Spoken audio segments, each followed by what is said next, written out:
नमस्ते सबैजनालाई। मेरो नाम कल्पना सत्याल हो। म न्याक नेपाली अमेरिकन कम्युनिटी सेन्टरको एकजना भलन्टियर हुँ। बोर्ड अफ ट्रस्टीको मेम्बर हुँ र यो हेल्थ एन्ड वेलनेस प्रोग्रामको कोअर्डिनेटर हुँ। सर्वप्रथम आज म केन रिम्पोछे गुरुलाई स्वागत गर्न चाहन्छु। स्वागत छ हजुर। नमस्ते। नमस्ते। धन्यवाद ज्ञापन गर्न चाहन्छु हजुरले हाम्रो निमन्त्रणा स्वीकार गरेर फेरि पनि हामीलाई आफ्नो ज्ञान उपलब्ध गराउनको लागि आउनु भएको छ, जोडिनु भएको छ। यो हजुरको दोस्रो टाइम हो हामीसँग। पहिलो चाहिँ the pursuit of happiness through Buddhist फिलोसफीमा हामीले द इमेजरेबल्सको बारेमा ज्ञान दिनुभएको थियो। अब चाहिँ हाम्रो द 4 नोबल ट्रुथ्सको बारेमा प्रकाश पार्नको लागि उपस्थित हुनुभएको छ। त्यसको लागि मुरी धन्यवाद। उहाँको लामो इन्ट्रोडक्सन एकछिनपछि हाम्रो उत्तरदाङ ज्यूले दिनुहुनेछ। जुममा उपस्थित हुनुभएका सबै महानुभावहरू र फेसबुक लाइभमा हेरिरहनुभएका दर्शकवृन्दलाई मेरो एकमुष्ट नमस्कार। न्याक को मिसन, भिजन र अब्जेक्टिभ्सहरूको बारेमा एकैछिनमा न्याककै परिकल्पनाकार गोपाल रेग्मीज्यूले प्रकाश पार्नु। त्यसभन्दा अगाडि म न्याक हेल्थ एन्ड वेलनेस प्रोग्रामको बारेमा 1 मिनट भन्न चाहे। न्याक हेल्थ एन्ड वेलनेस प्रोग्रामको उद्देश्य के हो भन्दाखेरि हाम्रो समुदायका सदस्यहरूलाई रोगहरूको रोकथामका लागि, व्यवस्थापनका लागि र सम्पूर्ण शारीरिक, मानसिक र आध्यात्मिक स्वास्थ्यका लागि जीवनोपयोगी ज्ञान उपलब्ध गराउने कार्यक्रमहरू सञ्चालन गर्ने हो। त्यसै अन्तर्गत त्यसै सिलसिलामा हामीले योगा, ध्यान, प्राणायाम, प्रवचनहरू, जुम्बा, एरोबिक्स, हेल्थ अवेरनेस कार्यक्रमहरू, आयुर्वेद कार्यक्रमहरू आदि इत्यादि सञ्चालन गर्दै आएका छौँ र आजको यो pursuit of happiness through Buddhist philosophy पनि त्यही हेल्थ एन्ड वेलनेस प्रोग्राम अन्तर्गत नै पर्दछ। अब म ढिला नगरिकन 2टा कुरा भन्न चाहन्छु। एक त हाम्रो यदि हजुरहरूलाई क्वेसन छ, जिज्ञासा छ भने फेसबुक लाइभ कमेन्ट बक्समा राखिदिनु होला, अथवा यदि जुममा हुनुहुन्छ भने हाम्रो जुमको च्याट बक्समा राखिदिनु होला। अनि अर्को चाहिँ म ढिला नगरिकन हाम्रो न्याकका परिकल्पनाकार गोपाल रेग्मीज्यूलाई हाम्रो न्याकको भिजन, मिसन र अब्जेक्टिभ्सको बारेमा प्रकाश पारिदिनु हुन अनुरोध गर्दछु। थ्याङ्क यू डाक्टर कल्पना सत्याल। मेरो हार्दिक नमन गुरु रिम्पोछेलाई र यहाँ जुम्मा सहभागी हुनुभएका मित्रहरू र फेसबुक लाइभ हेरिरहनुभएका मित्रहरूलाई आजको यो बिहानीमा यो हामी चाहिँ आध्यात्मिक जुन कार्यक्रम गर्न गइरहेका छौँ त्यसमा चाहिँ म हार्दिक स्वागत गर्छु। नेपाली अमेरिकन कम्युनिटी सेन्टर को स्थापना समृद्ध नेपाली संस्कृति, परम्परा र भाषाको प्रचलन र प्रवर्धन गरी नेपाली पहिचानलाई हामी नेपाली अमेरिकनहरू बीच पुस्तौं पुस्तासम्म जीवित राख्ने र नेपाली समुदायले एकताको सूत्रमा बाँध्ने परम लक्ष्य लिएर भएको हो। हामीले 2019 संस्थाको स्थापना गरेको हो। स्थापना पश्चात चन्दा सङ्कलन गरी $17 लाख भवनहरू सहितको एक परिसर खरिद गरी त्यसलाई हाम्रो शैली झल्कने र आवश्यकता अनुरूपको मन्दिर, गुम्बा र सामुदायिक भवन बनाउन पुनर्निर्माणको कामहरू भइरहेका छ। यो लक्ष्यको प्राप्तिको लागि नेपाली समाजमा लोकप्रिय विभिन्न परम्परा, हिन्दू, बौद्ध, लामाका आध्यात्मिक अभ्यासहरूको प्रचलन र प्रवर्धन गरी हाम्रो नेपाली समुदायलाई समग्र कल्याण प्राप्तितर्फ अभिमुख गर्ने तथा हाम्रा सांस्कृतिक परम्परा एवं जीवन र जगत सम्बन्धी वैभवपूर्ण दर्शन र ज्ञान हाम्रा आउँदा पुस्तासम्म हस्तान्तरण गर्नको लागि आध्यात्मिक गुरुहरू, दर्शन शास्त्रीहरू र प्राज्ञहरूबाट आध्यात्मिक प्रवचन र अभ्यास गराउने क्रममा आज हामीले गुरु खेन रिम्पोछेज्यूलाई आमन्त्रण गरेका छौँ। बौद्ध दर्शनले शान्तिपूर्ण र दुःखरहित मानव जीवनयापनका लागि प्रतिपादन गरेका सिद्धान्त र अभ्यासहरू विश्वका कुना कुनाका मानिसहरूले अवलम्बन गरेका छन्, तर सोही माटोमा जन्मेका हामी सबैजसो त्यसबारे जानकार पनि छैनौँ र अभ्यासको कुरा त परै जाओस्। सौभाग्यवश हामी गुरुसँग जोडिन पाएका छौँ। उहाँको विद्यावारिधीसम्मको अध्ययन र लामो अभ्यास र अनुभवसहितको सकारात्मक आध्यात्मिक ऊर्जा ग्रहण गर्नुहुन यो जुममा सहभागी हुनुभएका र फेसबुक लाइभबाट हेरिरहनुहुने हाम्रो समुदायका सदस्यहरूलाई म हार्दिक अनुरोध गर्छु। ब्याक टु डाक्टर कल्पना सत्य। हजुर, अब म ढिला नगरिकन मिस्टर उत्तर दाङ ज्यूलाई हाम्रो खेन रिम्पोछे गुरुको इन्ट्रोडक्सन परिचय दिनको लागि आमन्त्रण गरे। उत्तरजी। नमस्कार। थ्याङ्क यू कल्पनाजी। नमस्कार सम्पूर्ण यहाँहरू सम्पूर्णलाई, विशेष गरी गुरुलाई चाहिँ नमन। अनि यो अहिले फेसबुक लाइभ हेरिराख्नु भएका लगायत हाम्रो यो अहिले न्याकको जुम मिटिङमा रहनुभएका सम्पूर्ण दिदी बहिनी दाजुभाइहरू सबैलाई एकमुष्ट नमस्कार, गुड मर्निङ है, क्याफुल्ला भन्न चाहन्छु।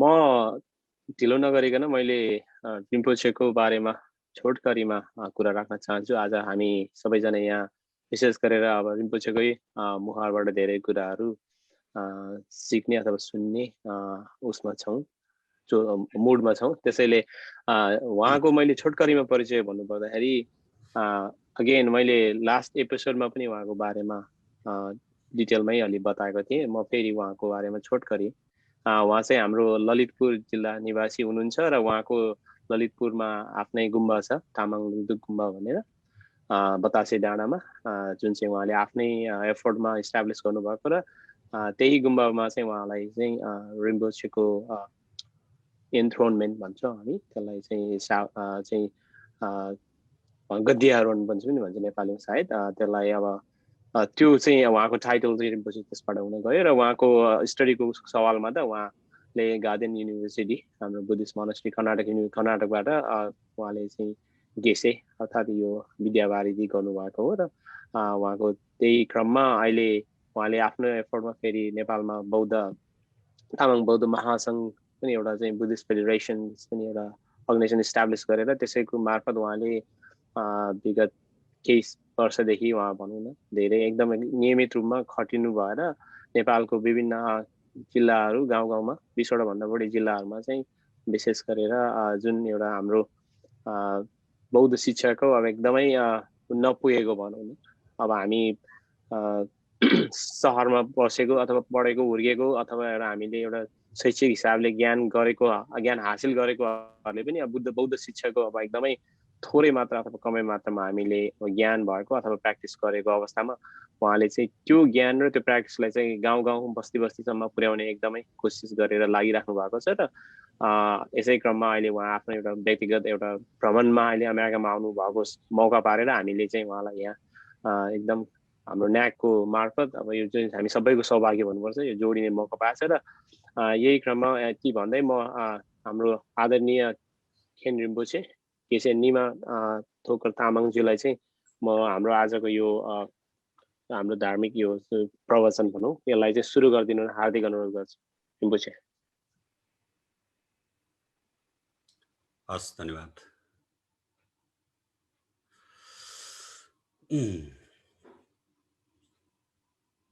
8:09 भनेपछि 8:50 ठिक छ। म यहाँ टाइम अघि मैले यहाँ टाइम सेटिङ गरौँला भन्ने थिएँ, बिर्सेछु। ठिकै छ। अब अहिले यही कम्प्युटरको स्क्रिनमै हेर्दा पनि हामी सम्झाउँला गुरु।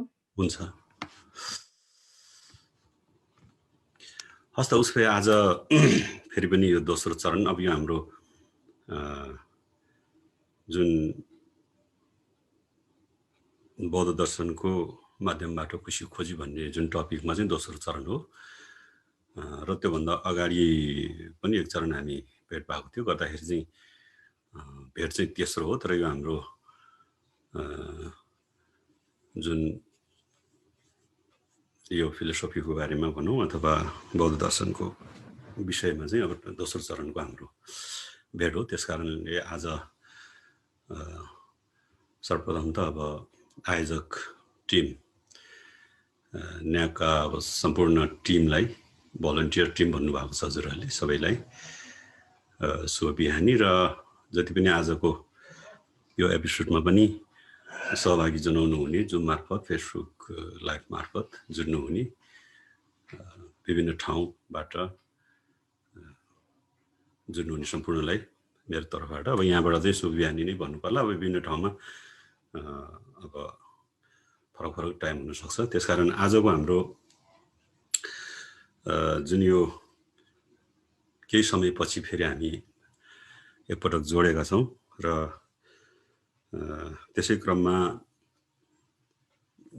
आयोजक टिमहरूसँग थोरै परामर्श गरेर अब हामीले अलिकति टपिक चेन्ज गरेर गरौँ भन्ने किसिमको चाहिँ हाम्रो सरसल्लाह भएको हुनाले, हुन त अब कुरा विषयहरू त्यसकै सेरोफेरोमा रहेर हामीले कुरा गर्ने हो। तैपनि आज चाहिँ यसो झट्टै हेर्दाखेरि फेरि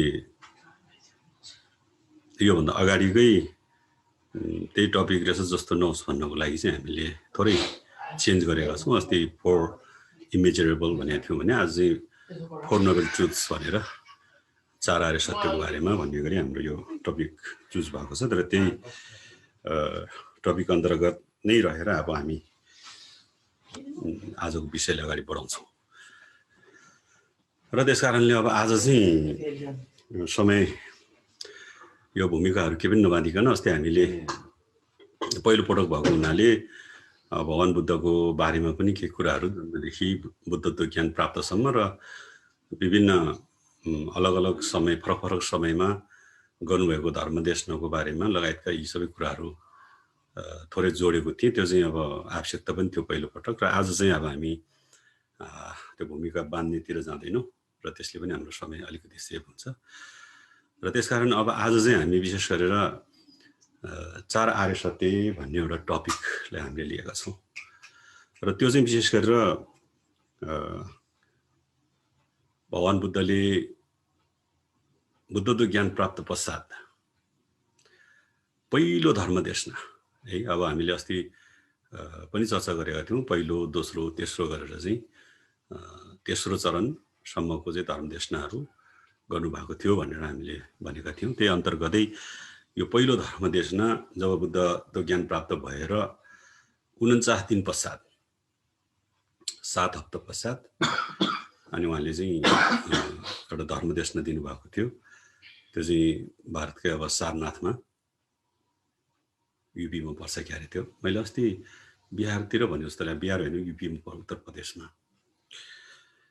त्यसकारण पहिलो धर्म देशना चाहिँ अब 4 आर्य सत्य भनेर उहाँले त्यसरी दिनुभएको छ र त्यसैमा हामी आज जति सक्दो प्रश्न कोसिस गर्छौँ। र त्यसकारण 4 भनेको त 4 अब 4वटा भन्ने अर्थमा बुझ्नु पर्यो। र आर्य सत्य भनेर सत्य भनेको, आर्य सत्य भनेको चाहिँ आर्य भन्नाले अलिकति केलाई बुझ्नु पर्दछ भन्दाखेरि चाहिँ जस्तो यो जुन 4वटा सत्यहरूलाई चाहिँ हामी जस्तो सामान्य लेभलको मान्छेहरूले बुझ्न नसक्ने र त्यो अलिकति उत्कृष्ट भनौँ अथवा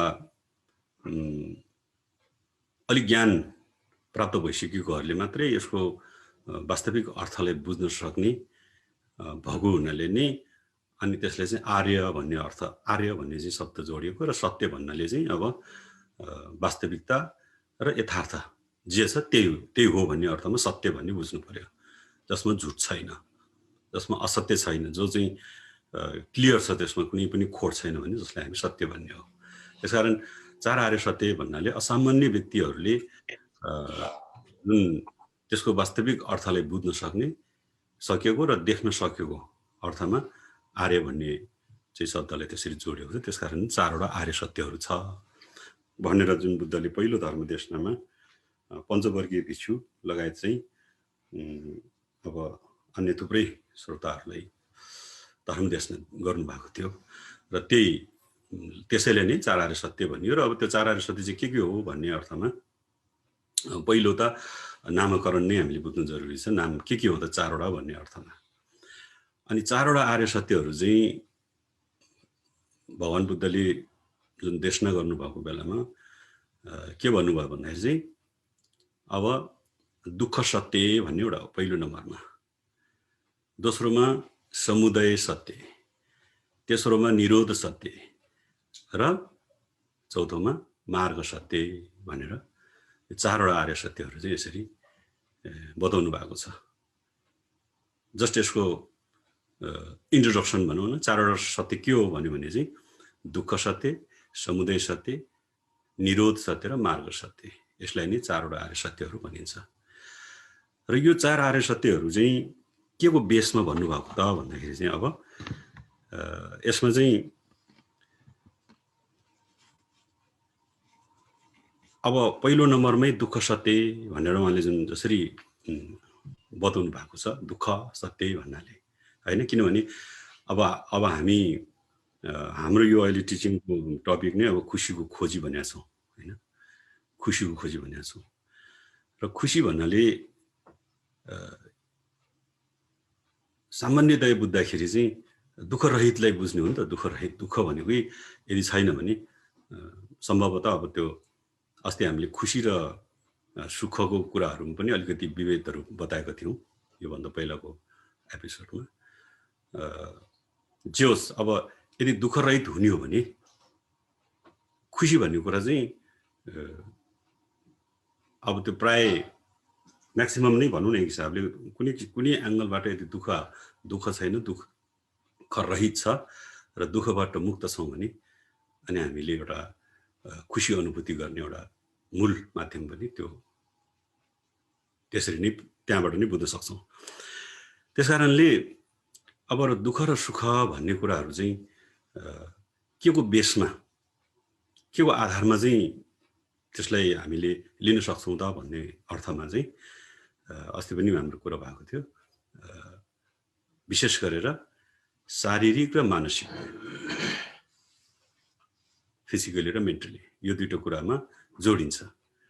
दुःख, सुख, खुसी, आनन्द, पीडा हैन, त्रास, डर भन्ने यी सबै कुराहरू चाहिँ शारीरिक र मानसिकसँग जोडिएको विषय हो। त्यसकारण शारीरिक र मानसिक जुन परिस्थिति अवस्थालाई हामीले ब्यालेन्स राख्न सक्यौँ हैन, यसलाई चाहिँ पूर्ण रूपमा चाहिँ अब के हो त यो शारीरिक दुःख के हो, फिजिकली दुःख अथवा सुख के हो, मेन्टली दुःख सुख के हो भन्ने कुरालाई चाहिँ हामीले प्रष्ट रूपमा बुझेर यसलाई कार्यान्वयन गर्न सक्यो भने मात्रै अनि हामीले खोजेको सुख, खुसी, आनन्द भन्ने कुराहरू चाहिँ हामी प्राप्त गर्न सक्छौँ, विशेष गरेर मेन्टली है। हामीले चाहिँ एउटा मानसिक रूपमा चाहिँ हामी सुखी रह्यौँ अथवा खुसी रह्यौँ भने शारीरिक रूपमा हामी त्यति अबल नभए पनि मान्छेले मनमा खुसी चाहिँ अनुभूति गर्न सकिन्छ। र त्यही बेसमा रहेर चाहिँ अब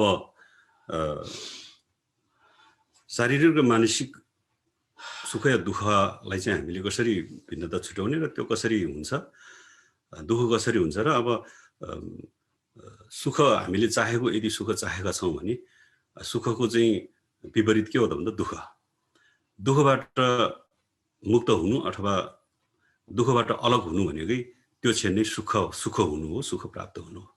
त्यसकारण त्यसो हो भने सुख प्राप्ति गर्नु सबैको आकांक्षा रहेको छ र दुःखबाट मुक्त हुनुपर्छ भन्ने सबैको आकांक्षा चाहिँ इक्वल हो त्यो हैन, चाहे त्यो मान्छे होस् या अन्य कुनै प्राणी होस्। र कुनै धर्म मान्ने या नमान्ने, यो धर्म उ धर्म भन्ने कुरा त अब अलगै रह्यो।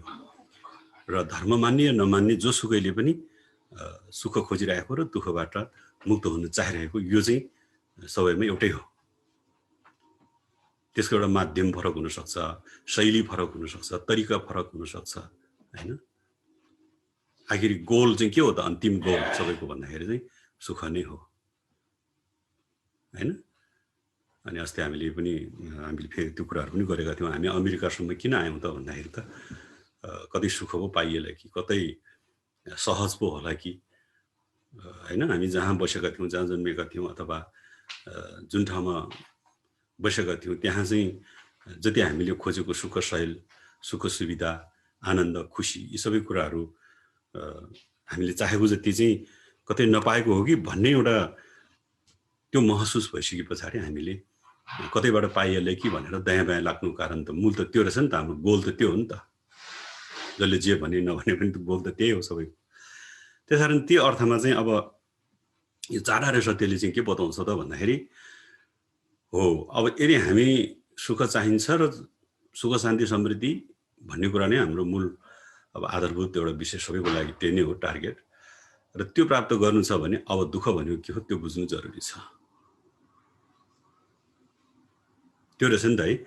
अब हामी अज्ञानी छौँ, बुझ्दैनौँ भनेपछि हामीले जानेका छैनौँ, हामी अज्ञानी छौँ भनेपछि ज्ञान चाहिँ के हो त्यो बुझ्नु पर्यो नि त।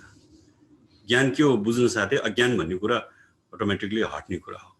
अथवा यदि अँध्यारो छ भने अँध्यारोलाई चाहिँ हटाउनको लागि त्यसको मूल उपाय के हो त भन्दाखेरि उज्यालो बनाउने हो नि त हैन। बत्ती बालियो भने रातिको बेलामा बत्ती बालियो भने अँध्यारो अटोमेटिकली हट्छ। यो रहेछ नि त हाम्रो एउटा लजिक भनौँ अथवा त्यो यसको विशेष कुरा चाहिँ। त्यसकारण अब दुःखलाई बुझ्नुपर्छ भन्ने अर्थमा जाँदाखेरि चाहिँ अब दुःख सत्य भनेर जब पहिलो चरणमा पहिलो सत्य अन्तर्गतै दुःख सत्य भनेर उहाँले जसरी जुन त्यसलाई एउटा नामकरण भनौँ, अब परिचय भनौँ, इन्ट्रोडक्सन गर्नुभयो र अब त्यतिकैमा त हामीले सबै कुरो त बुझेनौँ हैन। दुःख सत्य हो भन्ने साथै त र अब त्यति मात्रले नबुझ्ने भइसके पछाडि दोस्रो नम्बरमा दुःख सत्य छ भनेपछि अब कसरी सत्य छ भन्दाखेरि चाहिँ त्यसको कारण छ भन्नुभयो। समुदय, समुदय भनेको उदय हुनु, उत्पन्न हुनु, सृष्टि हुनु, या त्यसरी बुझौँ न। अब समुदाय भनेको चाहिँ कज, दुःख छ भने अब किन दुःख छ त भन्दाखेरि चाहिँ दुःखको कारण छ भनेर दोस्रो नम्बरमा समुदय सत्य। पहिले यसरी बुझौँ है त, म त्यो व्याख्या त्यो सँगसँगै गरौँला। अनि त्यस पछाडि दुःख पनि छ र दुःखको कारण पनि छ भनिसकेपछि अब दुःख र दुःखको कारण चाहिँ जबसम्म रहिरहन्छ तबसम्म त हामी दुःखबाट मुक्त हुन सकेनौँ। त्यो बेलासम्म त दुःख रहिरहने नै भयो भनेपछि अब के छ त भन्दाखेरि तेस्रो सत्यमा चाहिँ तेस्रो चरणमा फेरि त्यो दुःख र दुःखको कारणलाई पनि अन्त गर्न सकिन्छ। दुःख र दुःखको कारणको पनि अन्त छ, समाप्त गर्न सकिन्छ, रोक्न सकिन्छ हैन भन्ने अर्थमा निरोध सत्य। निरोध भनेको रोक्नु, अन्त गर्नु, नष्ट गर्नु अथवा त्यसलाई आउन नदिनु हैन। त्यो अर्थमा बुझिने रहेछ। त्यसकारण अब दुःख पनि छ र दुःखको कारण पनि छ, आत्तिनु पर्दैन। दुःख र दुःखको कारण दुवैलाई हामी निरोध गर्न सक्छौँ भन्ने अर्थमा तेस्रो सत्यको रूपमा चाहिँ निरोध सत्य भन्ने आयो है त। पहिले यो क्रमलाई बुझ्नुहोस् है, अहिले व्याख्या गर्दाखेरि सजिलो हुन्छ। मैले यो तपाईँहरूलाई यो एउटा फ्रेम त तपाईँहरूलाई चाहिँ यो फ्रेम एउटा दियो भने अनि त्यसको क्रमबद्ध रूपमा त्यसको व्याख्या आउँदाखेरि चाहिँ अनि मनमा ठ्याक्क बस्छ। त्यही भएर मैले यो त्यो भनेको एउटा त्यसको स्वरूपलाई मात्रै परिभाषित गर्दैछु। त्यसकारण अब दुःख र दुःख छ र दुःखको कारण छ र दुःख र दुःखको कारण दुवैलाई चाहिँ अन्त गर्न सकिन्छ भन्ने अर्थमा निरोध सत्य भयो। अन्त गर्न सकिन्छ भनेर मात्रै भएन नि त। कसरी भन्दाखेरि त्यसको उपाय छ। त्यसको उपाय चाहिँ के हो भन्दा मार्ग सत्य भनेर हो। दुःख, दुःखको कारण र त्यसलाई निरोध गर्ने मार्ग पनि छ, बाटो पनि छ, उपाय पनि छ। र त्यस्तो मार्ग, त्यस्तो उपाय र त्यस्तो बाटोमा हामी लाग्यौँ र त्यसको अभ्यास गऱ्यौँ भने अनि मात्रै हामी पूर्ण रूपमा के हुन्छौँ, दुःख र दुःखको कारणबाट हामी मुक्त हुन सक्छौँ। यसको एउटा छ नि, एउटा जुन क्रम, यो क्रमलाई मात्रै बिना व्याख्याकै यो क्रमलाई झट्ट हेर्दाखेरि त लजिक छ नि त यसमा, है। दुःख छ भनेर मात्रै राख्नु भएन नि त उहाँले। दुःख सत्य छ सबैले थाहा छ नि त। कसरी सत्य छ भन्दाखेरि त कारण छ, त्यसको समुदय सत्य। अनि अब कारण छ भनेर बताएर मात्रै भएन, निरोध सत्य, त्यसलाई निरोध गर्न सकिन्छ। निरोध गर्न सकिन्छ मात्रै भनेर भएन, मार्ग सत्य, मार्गको अभ्यास गर अनि त्यसबाट चाहिँ मुक्त हुन सक्छ भन्ने कुरालाई। र यसै कुरालाई चाहिँ प्रश्न गर्नको लागि एउटा उदाहरण दिएको छ, होइन। अब हाम्रो धर्मशास्त्रमा उल्लेख भएको अनुसार एउटा श्लोक छ जसलाई चाहिँ नेनिसेज नेगी गुनी पाउँजाला दिने त मे नित्यम छवतर दुङ्गे क्युद त्यको पद त्यसै लम सेज पाउँछ रे बच्चासी त्यम्बर छ भन्ने एउटा श्लोक छ, है। अब संस्कृतमा चाहिँ यो चाहिँ सम्बोधनमा हो। त्यस कारण त्यो श्लोकले चाहिँ के भन्दो रहेछ भन्दाखेरि चाहिँ एउटा रोग, बिरामी, रोग, औषधि र डाक्टर, यो चारवटा कुराहरू चाहिँ त्यहाँनिर क्रमबद्ध रूपमा बताएको छ। अघिको चारवटा सत्यलाई बुझ्नको लागि उदाहरण है त। यदि हामी अस्वस्थ हुँदाखेरि हामीलाई कुनै शारीरिक जुन अस्वस्थहरू हुँदाखेरि, जस्तो टाउको दुख्ने या अथवा कुनै के हुँदाखेरि, जब हामी बिरामी हुन्छौँ, त्यो बिरामी भएको चाहिँ हामीले बोध हुन पर्छ भन्ने एउटा कुरा छ, है। बोध हुन्छ नि त हामीले, जब हाम्रो टाउको दुख्छ, ज्वरो आउँछ या अन्य केही हुन्छ भन्दा त्यतिखेर हामी चाहिँ के हुन्छ भन्दाखेरि चाहिँ त्यो बिरामी भन्ने चाहिँ हामी महसुस गर्छौँ। आज म बिरामी भएँ भन्ने महसुस गर्छौँ। बिरामी भयो भन्ने महसुस भएर मात्रै पनि हामी बिमारबाट मुक्त हुन सक्दैनौँ। र त्यसलाई चाहिँ के हुनुपर्छ त भन्दाखेरि बिरामी चाहिँ के कारणले भयो हेर्नुहोस् है। अब रोग पत्ता लगाउनु पर्यो, रोग किन भयो, कसरी भयो भन्ने कुरा चाहिँ पत्ता लगाउनु पर्यो भन्ने अर्थमा बिरामी र बिरामीको कारण। र त्यो भइसके पछाडि हामी के गर्छौँ त भन्दाखेरि बिरामी पनि भयौँ र त्यसको कारण पनि पत्ता लाग्यो भनेपछि अब हामी के खोज्छौँ भन्दा औषधि खोज्छौँ, हो नि त। औषधि र औषधि त छ भन्ने कुरा हामीले थाहा छ, औषधि खानुपर्छ भन्ने पनि थाहा छ। तर जुन बिरामी निको पार्नको लागि र जुन रोगको अन्त गर्नुको लागि कुन चाहिँ औषधि चाहिन्छ त भन्ने कुरा त अब हामी फार्मेसीतिर गयो भने हजारौं थरीको औषधिहरू हामी देख्छौँ। के हो हामी थाहै छैन, होइन। र त्यो औषधिको पहिचान, त्यो जुन हामीले रोग लागेको छ, जुन बिमारीबाट हामी ग्रस्त छौँ, र त्यो बिमारबाट र त्यो रोगबाट मुक्त हुनुको लागि कुन चाहिँ औषधि प्रयोग गर्नुपर्छ त, कुन चाहिँ औषधि खाँदा चाहिँ त्यो बिमार ठिक हुन्छ भन्ने कुरा चाहिँ अब कसले मात्रै बताउन सक्ने भयो त भन्दा डाक्टरले बताउन सक्ने भयो। बुझ्नुभयो? बिमार, रोग, औषधि र डाक्टर, र यो चारवटा कुराहरूको चाहिँ सहयोग बिना हामी बिमारबाट मुक्त हुन सक्दैनौँ। बुझ्नुभयो नि? अब डाक्टरले यो तिमीलाई चाहिँ यो यस्तो खालको बिमार हो र यो बिमार चाहिँ यो कारणले भएको छ र यो बिमारले चाहिँ यो रोग यस्तो खालको रोग भनिन्छ र यो रोगबाट विषय हुनको लागि चाहिँ अब यो औषधि खानुपर्छ भनेर जब डाक्टरले निर्देशन दिइसकेपछि र औषधि लेखेर दिइसकेपछि त्यो औषधि हामी फार्मेसीबाट लिएर खान्छौँ र त्यो औषधि ग्रहण गर्दाखेरि पनि त्यसमा सठिक नियमहरू हामीले बताइएको हुन्छ। बिहान, दिउँसो, बेलुका, खाना अगाडि, खाना पछि, हैन, यो कुराहरू छ। र त्यो कुराहरूको मार्गनिर्देशनलाई हामीले यदि पालना गर्यौँ र त्यो डाक्टरले जसरी भन्नुहुन्छ त्यसै गरी नै हामीले औषधिहरू ग्रहण गर्यो भने अनि मात्रै हामी बिमारबाट मुक्त हुन्छौँ र अथवा हाम्रो रोगबाट हामी मुक्त हुने रहेछौँ। एक्ज्याक्टली यही हो है। अघि मैले जुन श्लोक वाचन गरेँ त्यो श्लोकले यो बताइरहेको, जसरी बिरामी रोग र त्यसको औषधि र त्यो औषधि देखाउने अथवा औषधिको पहिचान गरेर हामीले यो औषधि यो बेलामा यसरी खानु भनेर जुन निर्देशन दिने डाक्टर छ र त्यो चारवटा कुरा चाहिँ मिल्यो भने मात्रै हामी रोगबाट मुक्त हुन सक्छौँ भनेको जस्तै। अनि यो चारवटा आर्य सत्य भनेको पनि त्यस्तै नै हो।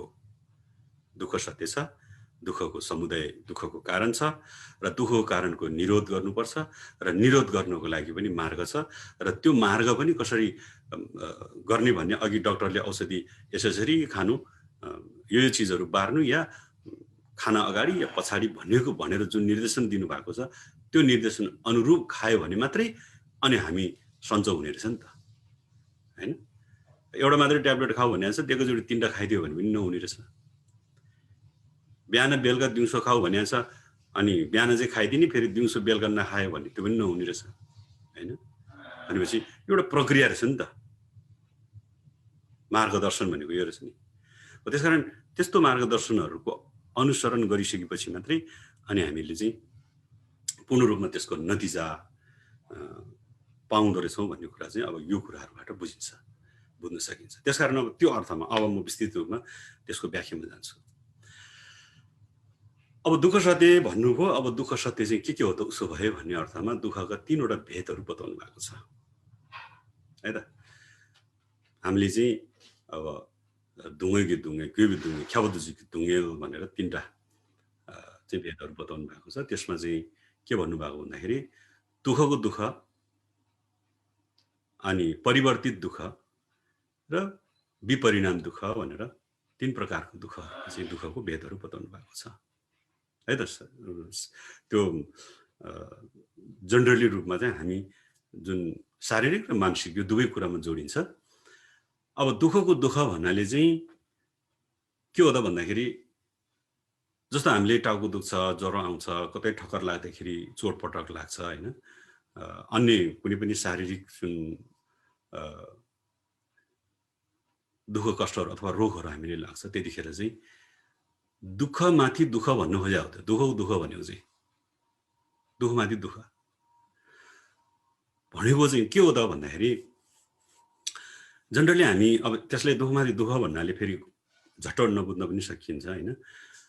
भगवान बुद्धले भन्नुभएको चाहिँ हामी यो पञ्चस्कन्ध स्वरूप जुन हाम्रो मानव शरीर जसरी चाहिँ यो मानव शरीर स्वरूप हामी जन्मेका छौँ, होइन? पञ्चस्कन्ध मैले अस्ति पनि भनेको थिएँ।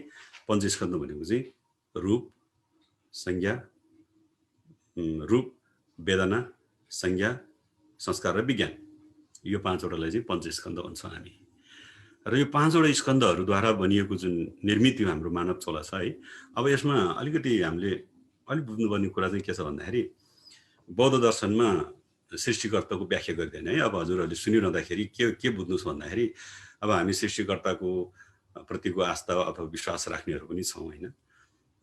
र यसमा चाहिँ फेरि के नबुझ्नुहोस् भने सृष्टिकर्तालाई को चाहिँ व्याख्या नगर्दाखेरि अथवा त्योभन्दा अलिकति फरक कुराहरू आउँदाखेरि चाहिँ फेरि कता कता असजिलो महसुस चाहिँ नगर्नु होला। आफ्नो आफ्नो सिद्धान्त, होइन? आफ्नो आफ्नो चाहिँ एउटा आस्था विश्वास चाहिँ छ त्यसैमा रहेर नै अब हामीले यो कुराहरू लिनुपर्ने हुन्छ, है? त्यस कारणले अब पञ्चस्कन्धबाट हाम्रो चाहिँ मानव शरीर निर्मित भन्ने कुराको व्याख्या गरिएको छ।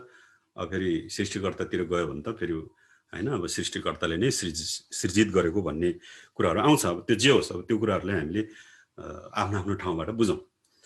र त्यस कारणले यो पञ्चस्कन्धबाट बनेको जुन शरीर छ, मानव चोला छ, र यो हाम्रो मानव चोला चाहिँ हामी कहाँ जन्मेका छौँ त भन्दाखेरि चाहिँ जसलाई चाहिँ जन्मिने ठाउँको स्थललाई चाहिँ कसरी परिभाषित गर्नु भएको छ भन्दाखेरि चाहिँ यसलाई चाहिँ हामीले भवचक्र भनेर, भवचक्र, भव भन्नाले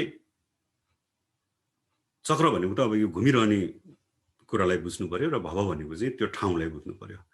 र त्यो ठाउँ चाहिँ त्यो ठाउँलाई भव किन भनिएको हामी जन्मेको ठाउँलाई भन्दाखेरि चाहिँ यहाँ चाहिँ कुनै पनि एङ्गलबाट, होइन, जन्मिँदाखेरि अब मान्छेको जस्तो मान्छे जन्मिँदाखेरि मान्छेको दुःखहरू चाहिँ, होइन, मान्छेको दुःखलाई पनि परिभाषित गराइएको छ, हरेक उसलाई परिभाषित गराइएको छ।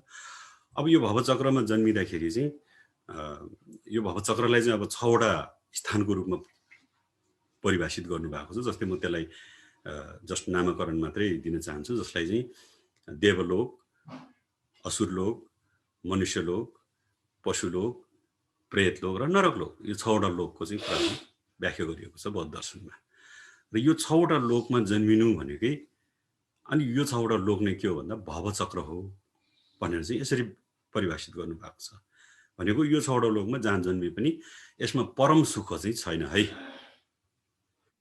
परम सुख भनेको अनन्त सुख।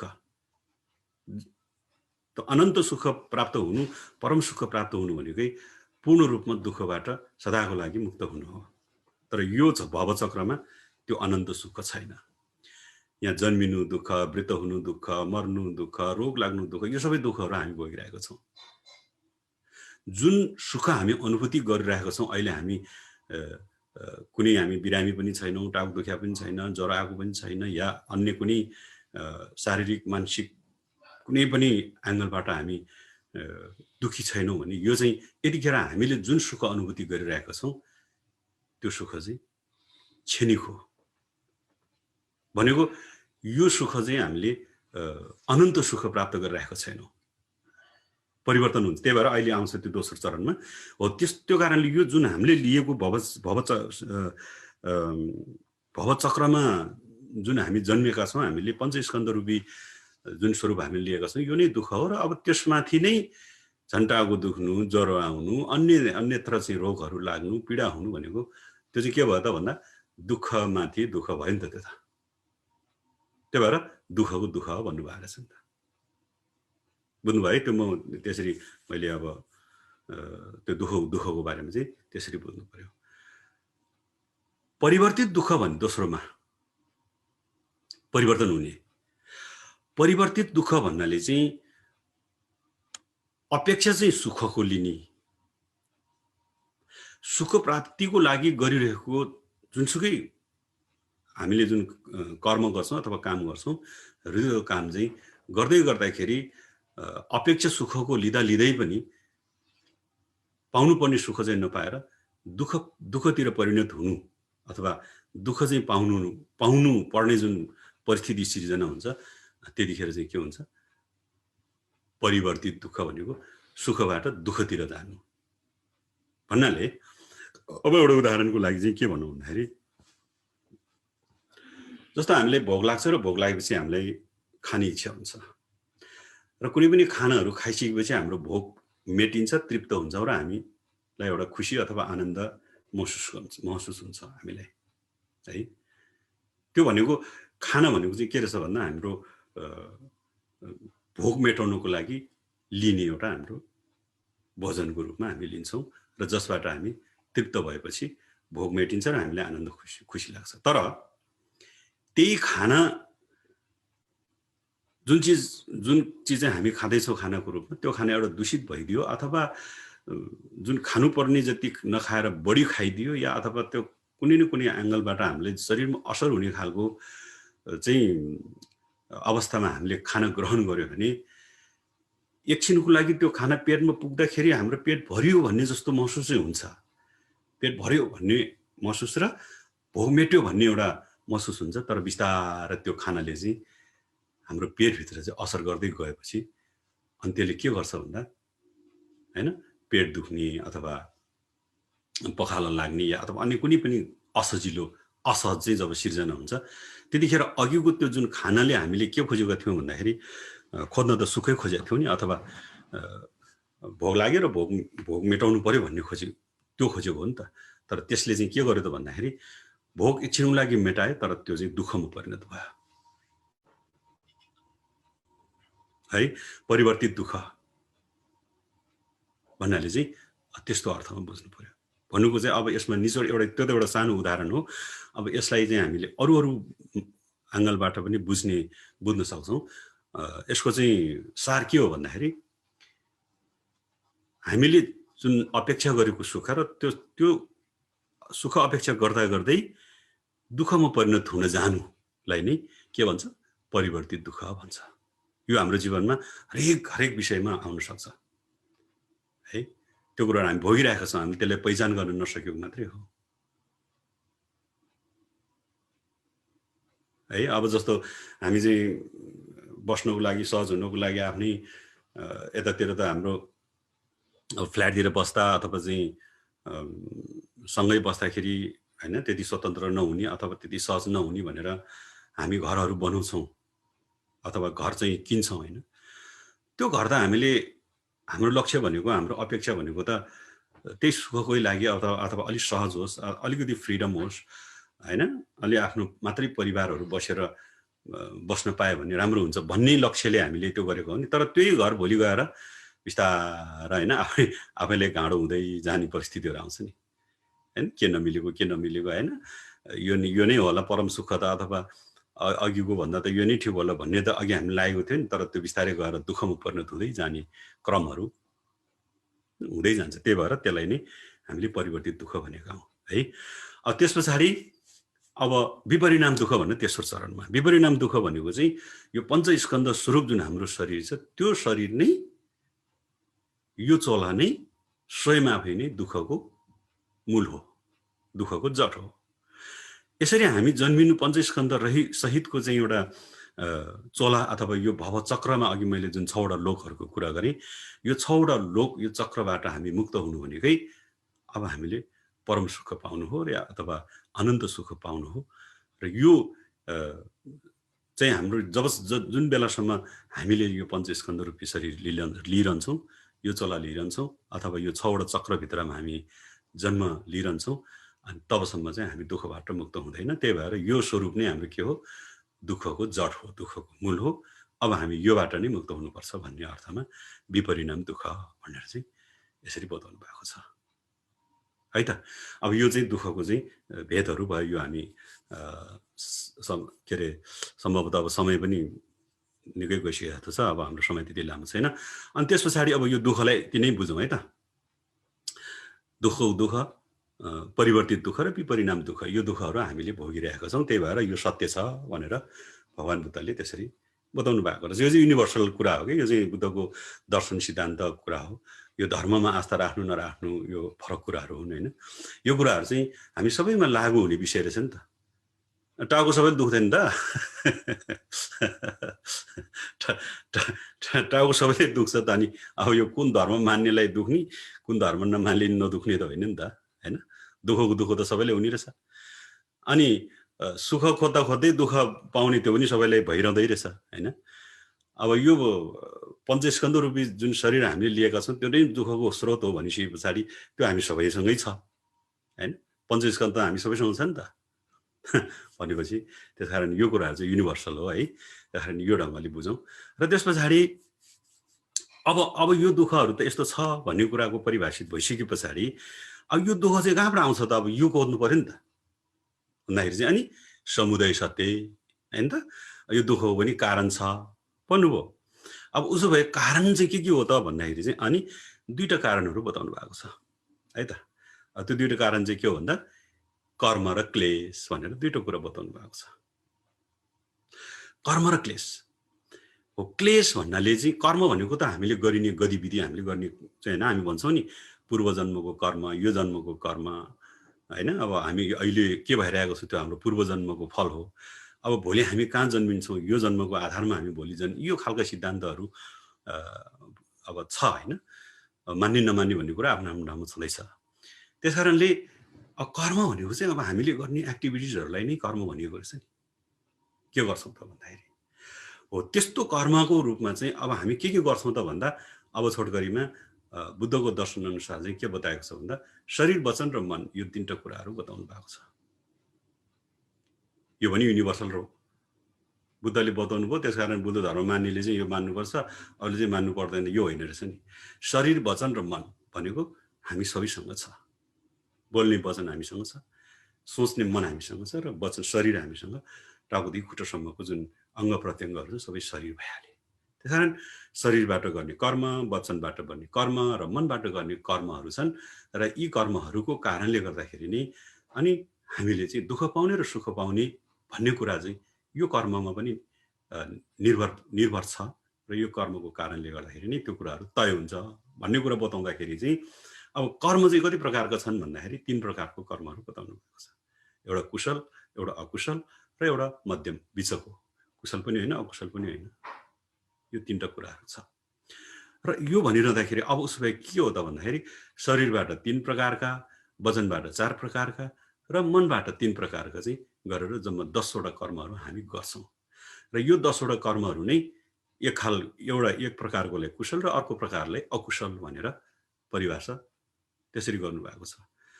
अब कुशल र अकुशल भन्ने कुरालाई चाहिँ कसरी छुट्याउने भन्दाखेरि राम्रा कर्महरूलाई चाहिँ कुशल र नराम्रा कर्महरूले अकुशल, अथवा त्यसलाई अर्को शब्दमा भन्ने हो भने अकुशल कर्म भनेको चाहिँ पाप कर्म हो र कुशल कर्म भनेको चाहिँ धर्म कर्म हो, धार्मिक कर्म भनौँ न, यसरी बुझ्नु पर्यो। र उसो भए शरीरबाट गरिने 3 वटा चाहिँ धर्मको कर्म या अथवा कुशल कर्म के हो र अकुशल या पाप कर्म के हो, वचनबाट गरिने कुशल अकुशल के हो र मनबाट गरिने कुशल अकुशल के हो भन्ने कुरा चाहिँ म अब यहाँहरूले बुदागत रूपमा अब यो त्यसको अब व्याख्या गरिरह्यो भने हामीले समय पुग्दैन होइन, सम्भवतः मेरो समय सकिनै लागिसक्यो। अब म छिटो जान्छु। र अब वचनबाट गरिने चाहिँ हत्या, हिंसा, चोरी र व्यभिचार, यो 3टा चाहिँ हाम्रो शरीरबाट गर्छ भन्ने कुरा बताउनु भएको छ है त। यो हामी सबैले गर्छौँ। र अब हत्या हिंसा गर्ने, चोरी गर्ने र व्यभिचार गर्ने भन्ने चाहिँ अकुशल भयो हैन। हत्या हिंसा नगर्ने, चोरी नगर्ने र व्यभिचार नगर्ने भन्ने चाहिँ कुशल कर्म भयो, यो चाहिँ धर्म भयो। यो रहेछ नि त हैन, कुशल कर्म। अब यो कर्म चाहिँ अब हामीले के गर्नु पर्यो त भन्दाखेरि अब यसलाई बुझेर जति सकेको चाहिँ हामी कुशल कर्मको सञ्चय गर्ने र अकुशल कर्मलाई त्याग्ने गर्नु पर्यो। र अकुशल कर्मको सञ्चय भइरहँदाखेरि नै के हुन्छ त भन्दाखेरि त अब दुःखको जन्म हुन्छ, दुःख पाउँछ। अकुशल कर्म नै के हो? दुःखको स्रोत हो। यो अहिले कर्म र क्लेश दुईटालाई दुःखको स्रोत बताउनुको चाहिँ अर्थ के हो त भन्दा अकुशल कर्म नै के हो? कुशल कर्म त दुःखको स्रोत होइन नि त। त्यही भएर कर्म र क्लेश भन्ने बेलामा कर्मलाई चाहिँ 2 भागमा विभाजन गरेर कुशल र अकुशल भन्ने दुईटा कुरालाई विभाजन गरेर अकुशल कर्म जति चाहिँ दुःखको स्रोत हुन्, यसरी बुझौँ है त। अब 3 वटा भयो है शरीरबाट। अब मैले त्यो व्याख्या गरिने हजुरहरूले त्यतिले बुझ्नुहोस्। अब वचनबाट गरिने 4 वटा अकुशल कर्महरू के हो भन्दाखेरि झुटो बोल्नु, चुगली गर्नु, अपशब्द बोल्नु र अनावश्यक कुराहरू गर्नु, यो 4 वटा कुराहरू चाहिँ हाम्रो वचनबाट गर्छौँ हामी। र यो जुन अहिले झुटो बोल्नु, चुगली गर्नु, अपशब्द बोल्नु, अनावश्यक कुरा गर्नु चाहिँ के हो त? अकुशल कर्म हो। र यो अकुशल कर्म गर्यो भने त्यसको परिणाम चाहिँ के हो? दुःख हुन्छ। यो दुःखको स्रोतहरू हुन् भन्दै यो अलि पछि विचार गर्नुस् ल, अहिले समय छैन। झुटो बोल्यो भने सुख पाउँछ दुःख पाउँछ त्यो हामीले अब महसुस गर्दा थाहा हुने कुरा हो हैन। चुगली भनेको दुईजनाको सम्बन्धको विच्छेद गर्ने जुन एउटा शब्दहरू प्रयोग गरिन्छ त्यसलाई हामी चुगली भन्छौँ हैन। एउटा कुरा अर्कोले लाउने, अर्को कुरा अर्कोले लाउने, यो कुरा हामी सबैलाई थाहा छ। यो एउटा हाम्रो समाजमा भन्ने हो भने परिवारमा, समाजमा, साथीभाइको बिचमा अलि फराकिलो हिसाबले हेऱ्यो भने देशमा यो चुगली भन्ने कुराले चाहिँ विध्वंस गरेको छ है त। एउटा कुरा उतापट्टि लगाइदिने, उता कुरा ल्याएर यता लगाइदिने, जुदाइदिने, सम्बन्ध विशेष गर्ने। त्यसकारण यसले दुःखै नै जन्माउँछ, यसले सुख जन्माउँदैन। अनि अपशब्द कसैले गाली गलोज गर्नु हैन, अब तर मेमे अब यो फल्ना फिल्ना भन्ने किसिमको हैन हुन्छ नि है, नराम्रो शब्दहरू हामी बोल्छौँ, खस्रो शब्द हो, त्योहरू पनि सबै दुःखको स्रोत हो। र अनावश्यक कुराहरू, अब हामी 2-4 जना जम्मा हुनुपर्छ, अब यस्तो दुःख सुख आफ्नो धर्म कर्मको कुराहरू या अथवा राम्रा कुराहरू गरेर बिताउँदा पनि हुन्थ्यो। पल्लो घर ओल्लो घरको 2-3 जना मान्छे जम्मा हुनुपर्छ, अनि अर्को तेस्रो पक्षको चाहिँ कुरा काटेर बस्छौँ हामी। फल्ना यस्तो, ठिल्ना यस्तो, ढिस्का यस्तो, यो मर्न नसक्या, यो के समथिङ हैन। यो अनावश्यक रहेछ नि त। यो पनि अकुशल कर्म रहेछ। यो अकुशल कर्मद्वारा पनि हामी दुःख नै पाउँछौँ, त्यसले सुख पाउँदैन। त्यसकारण यो दुःखको स्रोत हो। भन्छ 4 वटा भयो है त। म अब यो समय सिधिसक्यो। अब मनबाट गरिने 3टा कर्म चाहिँ अकुशल कर्म के हो त भन्दाखेरि अब है यो 4 वटा चाहिँ अब हामी त्याग्नु पर्यो। झुटो त्याग्नु पर्यो, चुगली गर्न त्याग्नु पर्यो, अपशब्द बोल्न त्याग्नु पर्यो, अनावश्यक गफ कुराहरू गर्न त्याग्नु पर्यो। यो त्यागेको खण्डमा मात्रै हामी के गर्छौँ? अब कुशल कर्म सञ्चय हुन्छ र धर्म हुन्छ। र धर्म हुनु भनेको सुख पाउनु हो, खुसी पाउनु है त। अब खुसी भनेर अब यतातिर कतैबाट यत्रो डल्लो चाहिँ पाउने के पनि होइन, यस्तैबाट चाहिँ हामी खुसी पाउने हो है त। अनि रिन्बु चाहिँ हजुरलाई चाहिँ मैले सानो थोरै इन्टरप्ट गर्न चाहिँ हजुरसँग अझै धेरै क्वेसनहरू छैन अहिलेलाई हजुरले चाहिँ अझै छ 10 मिनट हजुरसँग। हस् मैले पनि त्यहाँ टाइम हेरिरहेको छु, त्यसकै रफ्तारमा मैले पनि अब कुराहरू अलिक खुम्चाउँदैछु कि। अनि त्यस कारणले अब मनबाट गर्ने चाहिँ त्यो के हो त भन्दाखेरि डाह गर्ने, अहित सोच्ने र मिथ्या विचार, यो 3टा। हेर्नुहोस् है, अब जटिल चाहिँ मन हो। मनबाट जे सोच्छौँ, जे हामीले चाहिँ मनबाट चाहिँ उत्पन्न हुन्छ त्यही नै हामी शरीरबाट र वचनबाट कर्म गर्छौँ रहेछ नि है। त्यहाँ यसो गर्नु पर्यो, मनमा सोच्नु आज चाहिँ भने म यसो गर्छु भन्ने त सोच्नुपर्ने रहेछ नि त। अनि पो हाम्रो शरीरबाट त्यो एक्सन आउँछ नि होइन, कर्मको जुन सुरु हुँदो रहेछ नि त। त्यसै गरी झुटो बोल्नु पर्यो भने पनि मनबाट आज भने यो फल्नाले म छक्याएरै छाड्छु, यसलाई झुक्याएरै छाड्छु, यो बोलेरै छाड्छु भनेर चाहिँ मनमा सोच्नु पर्ने रहेछ। त्यही पनि मन चाहिँ मूल हो। त्यही भएर बुद्धको दर्शनमा के छ भन्दाखेरि यदि सुख पाउनु छ भने कुशल कर्मको सञ्चय गर्नु र दुःखबाट मुक्त हुनु छ भने अकुशल कर्मलाई त्याग्नु र आफ्नो मनलाई जहिले पनि नियन्त्रणमा राख्नु। यो नै बुद्धको दर्शन हो भनेर बुद्धले एउटा श्लोकमा भन्नुभएको छ। त्यो चाहिँ दिग्बचिया मिजेसी ग्यो बुझु छोवर्जे राङ्गी सेन्ने योङसु दुल दिनी साङ्गे तेम्बा हिन भनेर चाहिँ त्यसरी भन्नुभएको छ। बुद्ध स्वयंले भन्नुभएको श्लोक हो यो। त्यस कारणले मनलाई नियन्त्रण गर, मनलाई स्वच्छ गर, मनलाई चित्तलाई शुद्ध गर र त्यो नै सुखको स्रोत हो, त्यसै आनन्दको स्रोत हो, त्यो नै खुसीको स्रोत हो नि है। हाम्रो मन शान्त भयो, मनमा छ नि एउटा मन शुद्ध भयो, चित्त शुद्ध भयो भने हरेक कुराहरू सबै कुराहरू ठिक हुन्छ कि। मन चाहिँ कैलो मैलो अशुद्ध मनमा चाहिँ त्यो खालको नराम्रो चित्त सोचेर चाहिँ हामीले कुनै पनि कर्म गर्नुहोस्, त्यो देखावटी रूपमा जति पनि राम्रो गर्न खोजे पनि अन्ततः त्यसको फल चाहिँ राम्रो आउँदैन। मन्दिरमा जाने, गुम्बामा जाने, फुल लगेर जाने, भगवानलाई चढाउने प्रसाद लिएर जाने, फलफुल लिएर जाने, मनमा चाहिँ भन्ने त्यो खालको एउटा नेगेटिभ होइन छ नि, नराम्रो सोचहरू लिएर गयो भने त्यो देखावटी रूपमा कसैले देख्दाखेरि ओ यो त गुम्बामा गयो, यो त मन्दिरमा गयो, पूजामा गयो भन्ने देख्ला, तर वास्तवमा त्यो हाम्रो मन शुद्ध छैन भने त्यसबाट हामीले कुशल कर्म सञ्चय गर्न सक्दैनौँ, धर्म प्राप्त गर्न सक्दैनौँ है त। त्यसकारण धर्म गर्यो भन्नेमा धर्म प्राप्त हुन्छ भन्ने ग्यारेन्टी हुँदैन। गर्नु र प्राप्त गर्नु फरक छ है त। त्यसकारणले मनले अब डाह गर्ने भनेको हामीले थाहा छ। कसैको उन्नति प्रगति, कसैले राम्रो गर्न थाल्यो भने हो मभन्दा यो ठुलो हुन थाल्यो, यो मभन्दा चाहिँ पैसा राम्रो कमाउन थाल्यो, मेरोभन्दा राम्रो घर बनाउन थाल्यो भने डाह हो त्यो।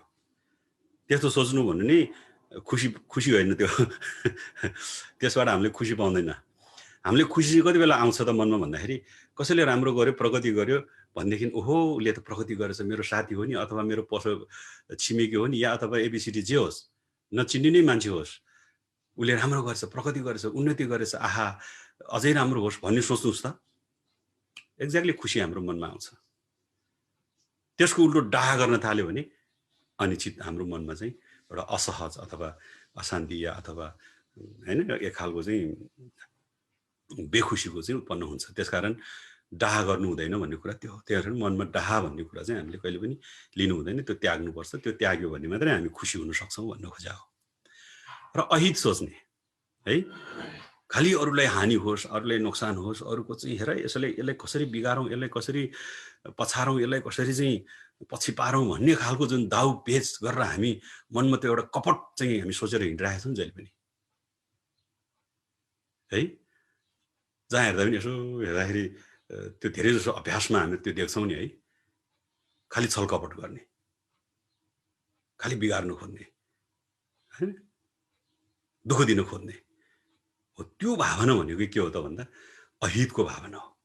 त्यो अहितको भावना जति हाम्रो मनमा उठ्छ त्यति नै हामीले दुःख अनुभूति गर्ने हो। त्यसबाट कुनै पनि खुसी पाउँदैन, 100% हो। भनेपछि त खुसीको स्रोत त के रहेछ त अब भन्दाखेरि अब अरूको हितको लागि सोच्न सक्नु पर्यो।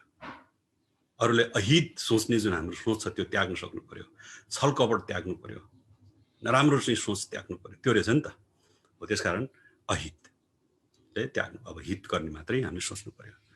र अन्त्यमा के हो भन्दा मिथ्या विचार भन्ने एउटा हो, सबभन्दा जटिल चाहिँ यो हो। मिथ्या भनेको अपोजिट, खालि विपरीत क्या। उल्टो, अब यसरी बुझौँ, उल्टो, खालि उल्टो सोच्ने है। कतिपय हाम्रो समाजमा या हाम्रो परिवारमा या हाम्रो साथीभाइ बिचमा हाम्रो कुरा किन मिल्दैन, मतभेद किन हुन्छ, हामी किन चाहिँ होइन अब अलग अलग हुन्छ, भिन्न भिन्न हुन्छ त भन्दाखेरि सबैभन्दा ठुलो जड चाहिँ यो मिथ्या विचारबाट नै उत्पन्न भएको हुन्छ। किनभने एकअर्काले बुझ्न चाहँदैन, जसले चाहिँ मिथ्या विचारको विचारद्वारा चाहिँ हामी प्रस्तुत हुन्छौँ, त्यो कहिले पनि पोजिटिभ हुँदैन। किनभने मिथ्या विचार भनेको उल्टो विचार हो। कसैले सही कुरा गरिरहेको छ भने उसले त्यो मिथ्या विचारले चाहिँ के भन्छ भने होइन होइन त्यो कहाँ सत्य हो, त्यो चाहिँ होइन कि गलत हो भनेर उसले त्यो एक्सन लिन्छ कि भनेपछि अनि कुरो कहाँबाट मिल्यो त? गलत विचारलाई नै मिथ्या विचार भनिन्छ। अब यसलाई मैले धेरै व्याख्या गर्न सक्दिनँ किन समय छैन। त्यस कारणले यो 10वटा जुन कुराहरू छ यो हाम्रो जीवनमा प्रत्येक हाम्रो हरेक चाहिँ दैनिक जीवनमा यो कुराहरू लागू हुन्छ। यो कुराहरूलाई चाहिँ हामीले ख्याल गरेर यदि हामीले यो 10वटा कर्महरूलाई शरीर, वचन र मन, यो 3टा कुरा हामी सबैसँग छ, कुनै धर्मसँग जोडिएको विषय होइन यो। यद्यपि भगवान बुद्धले भन्नुभएको त हो, तर पनि यो चाहिँ युनिभर्सल हो, मैले अघि पनि भनेको छु। त्यसकारण यो कुरालाई हामीले अवलम्बन गरेर होइन, तपाईँले कुनै धर्म मान्नुहोस् या नमान्नुहोस्, तर शरीरबाट गरिने कर्म, वचनबाट गरिने कर्म, मनबाट गरिने कर्महरूलाई चाहिँ हामीले जहिले पनि मनमा चाहिँ अनुभूति गरेर, महसुस गरेर, ओहो यो त मैले गर्नु हुँदैन नि, यो चाहिँ मैले गर्नुपर्छ नि भन्ने खालको चाहिँ भावनालाई अगाडि बढाएर र मिथ्या विचारलाई त्यागेर जहिले पनि एउटा होइन सही विचार, सत्य विचार, स्वच्छ विचार, शुद्ध विचारलाई चाहिँ हामीले अवलम्बन गरेर, अनुसरण गरेर यदि हामी अगाडि बढ्यो भने साँच्चीकै हामीले खोजेको खुसी त्यतिकै पाउँछ कि है, त्यतिकै पाउँछ, त्यतिकै स्थापित हुन्छ। त्यो हामीले राम्रो बिउ छर्यो, राम्रो ठाउँमा छर्यो भने त्यसबाट आउने फल त राम्रै आउँछ, त्यसमा कुनै शङ्का छैन नि त है। त्यस कारणले यो कुराहरूलाई चाहिँ हाम्रो जीवनमा लागू गरौँ भन्ने पनि म तपाईँहरूले गर्न चाहन्छु। र अर्को कुरा, अब छोटो समयमा अब क्लेश भने आज त्यो सम्भवतः अब यो हाम्रो फेरिको सेसन पनि हामीले पक्कै पनि आवश्यक पर्न सक्छ होइन। अब आज चाहिँ दुःख सत्य र समुदाय सत्य भन्ने त्यो 2टा मात्रै जाला जस्तो छ। अब कर्म र क्लेश भनेर दुःखको स्रोतको रूपमा कर्म र क्लेशलाई हामीले त्यो कुरा गरेका थियौँ। अब रह्यो क्लेश। क्लेश भनेको चाहिँ के हो त भन्दाखेरि अब क्लेश भन्नाले चाहिँ वास्तविकता रियालिटीको चाहिँ बोध हुनुको लागि अनभिज्ञ हुनु अथवा त्यसलाई चाहिँ अन्योलमा राख्नु, अस्पष्ट राख्नु, अस्पष्ट बनाउनु, त्यस्तो एउटा तत्त्व छ जसलाई चाहिँ हामीले क्लेश भन्छौँ है त। क्लेश भनेको चाहिँ त्यो हो। र त्यस्ता क्लेशहरू चाहिँ के हो त, अथवा जुन क्लेश भन्नाले चाहिँ जहिले पनि नकारात्मक चिजलाई उत्पन्न गराउँछ, दुःखलाई नै उत्पन्न गराउँछ, सुख शान्ति समृद्धि भन्ने कुराहरू त्यसबाट हुन सक्दैन हो। त्यस्ता क्लेशहरू चाहिँ के हो त भन्दाखेरि चाहिँ द्वेष, राग, मोह, ईर्ष्या, घमण्ड, यो चिजहरू हुन्। यसलाई चाहिँ क्लेश भन्दो रहेछ बुद्धको भाषामा है त। अब यो सबै यो पनि युनिभर्सलै हो, यो कुरा सबैमा छ होइन। त्यसमध्येको चाहिँ मूल चाहिँ 3वटालाई बताएको छ, जस्तै अनि द्वेष, राग र मोह है, लोभ, रिस र अज्ञानता, यो 3टा कुरा। त्यसकारण लोभ, रिस र अज्ञानता भन्ने यो जुन क्लेश छ, यो क्लेश के हो त, दुःखको स्रोत हो। समुदाय सत्य भनेको चाहिँ दुःखको चाहिँ समुदाय यहाँबाट नै हुन्छ भनेर चाहिँ यसरी बुद्धले बताउनु भएको कुरा चाहिँ यो हो। त्यसकारण यसमा अब विस्तृत व्याख्या हुँदैन। अब मसँग 2 मिनट मात्रै बाँकी छ, मैले हेरिरहेको छु। हजुरहरूले अब रोक्नुहोस् है, भन्नुभन्दा अगाडि नै म रोकिहाल्छु अब 2 मिनटमा। अब यो क्लेश अन्तर्गत चाहिँ लोभ, रिस र अज्ञानता भन्ने 3टा कुराहरू मूलत है। हेर्नुहोस् त, हामी लोभी भयो, लोभ भनेको के हो त, बढी आसक्त हुनु, बढी कुनै पनि चिज या वस्तु या अथवा कुनै पनि कुरामा हामी बढी डाढ होइन, यो पनि चाहे, त्यो पनि चाहे, यो पनि गरेर, यो पनि अब होइन, हरेक जति भयो भने नपुग्ने खालको चाहिँ मनमा आउँछ नि हाम्रो कहिलेकाहीँ हो। त्यो हो चाहिँ हाम्रो लोभ हो भनेको तृष्णाबाट चाहिँ हामी तृप्त नहुनु है। तृष्णाको कुनै पनि त्यसको यति भयो भने पुग्छ भन्ने हुँदैन त्यसको। त्यसकारण तृष्णालाई चाहिँ हामीले बढी आसक्तको रूपमा हामीले लियो भने त्यो चाहिँ लोभ हुन्छ। त्यो त्यसरी बुझौँ होइन। लोभलाई पनि हामीले कम गर्दै जानुपर्छ। अनि रिस भनेको सबैभन्दा जटिल हो है। सबै कुराको तहस नहस यो संसारमा जति पनि होइन हत्या, हिंसा हुने, युद्ध हुने, लडाइँ झगडा हुने, अहिले हाम्रो देशमा हेऱ्यो भने छ नि है, त्यो कुराहरू त्यतिर नजाउँ होइन, लडाइँ झगडा भइरहेछ, त्यो सबै केले गर्यो भने रिसले हो। एउटाले रिस उठिरहेछ नि त, पख तँलाई मैले जाने छ, तैँले मलाई यसो भनेको, तिमीले मलाई यस्तो भनेको, म भनिरहेछ नि त। त्यस कारण त्यो कुराहरूले चाहिँ रिसले गर्दाखेरि सबै कुराहरू तहस नहस हुन्छ र यसबाट दुःख नै उत्पन्न हुन्छ। सुख आनन्द भनेको, खुसी भनेको यसबाट उत्पन्न हुँदैन भन्ने अर्थमा बुझ्नु पर्यो। र अज्ञानता, बस सबैमा ज्ञानै ज्ञान भयो, सबैले बुद्धि हो, सबैले चाहिँ राम्रोसँग सोच दियो भनेदेखि त यहाँ दुःख पाउनु पर्ने कुरो त के पनि छैन नि त।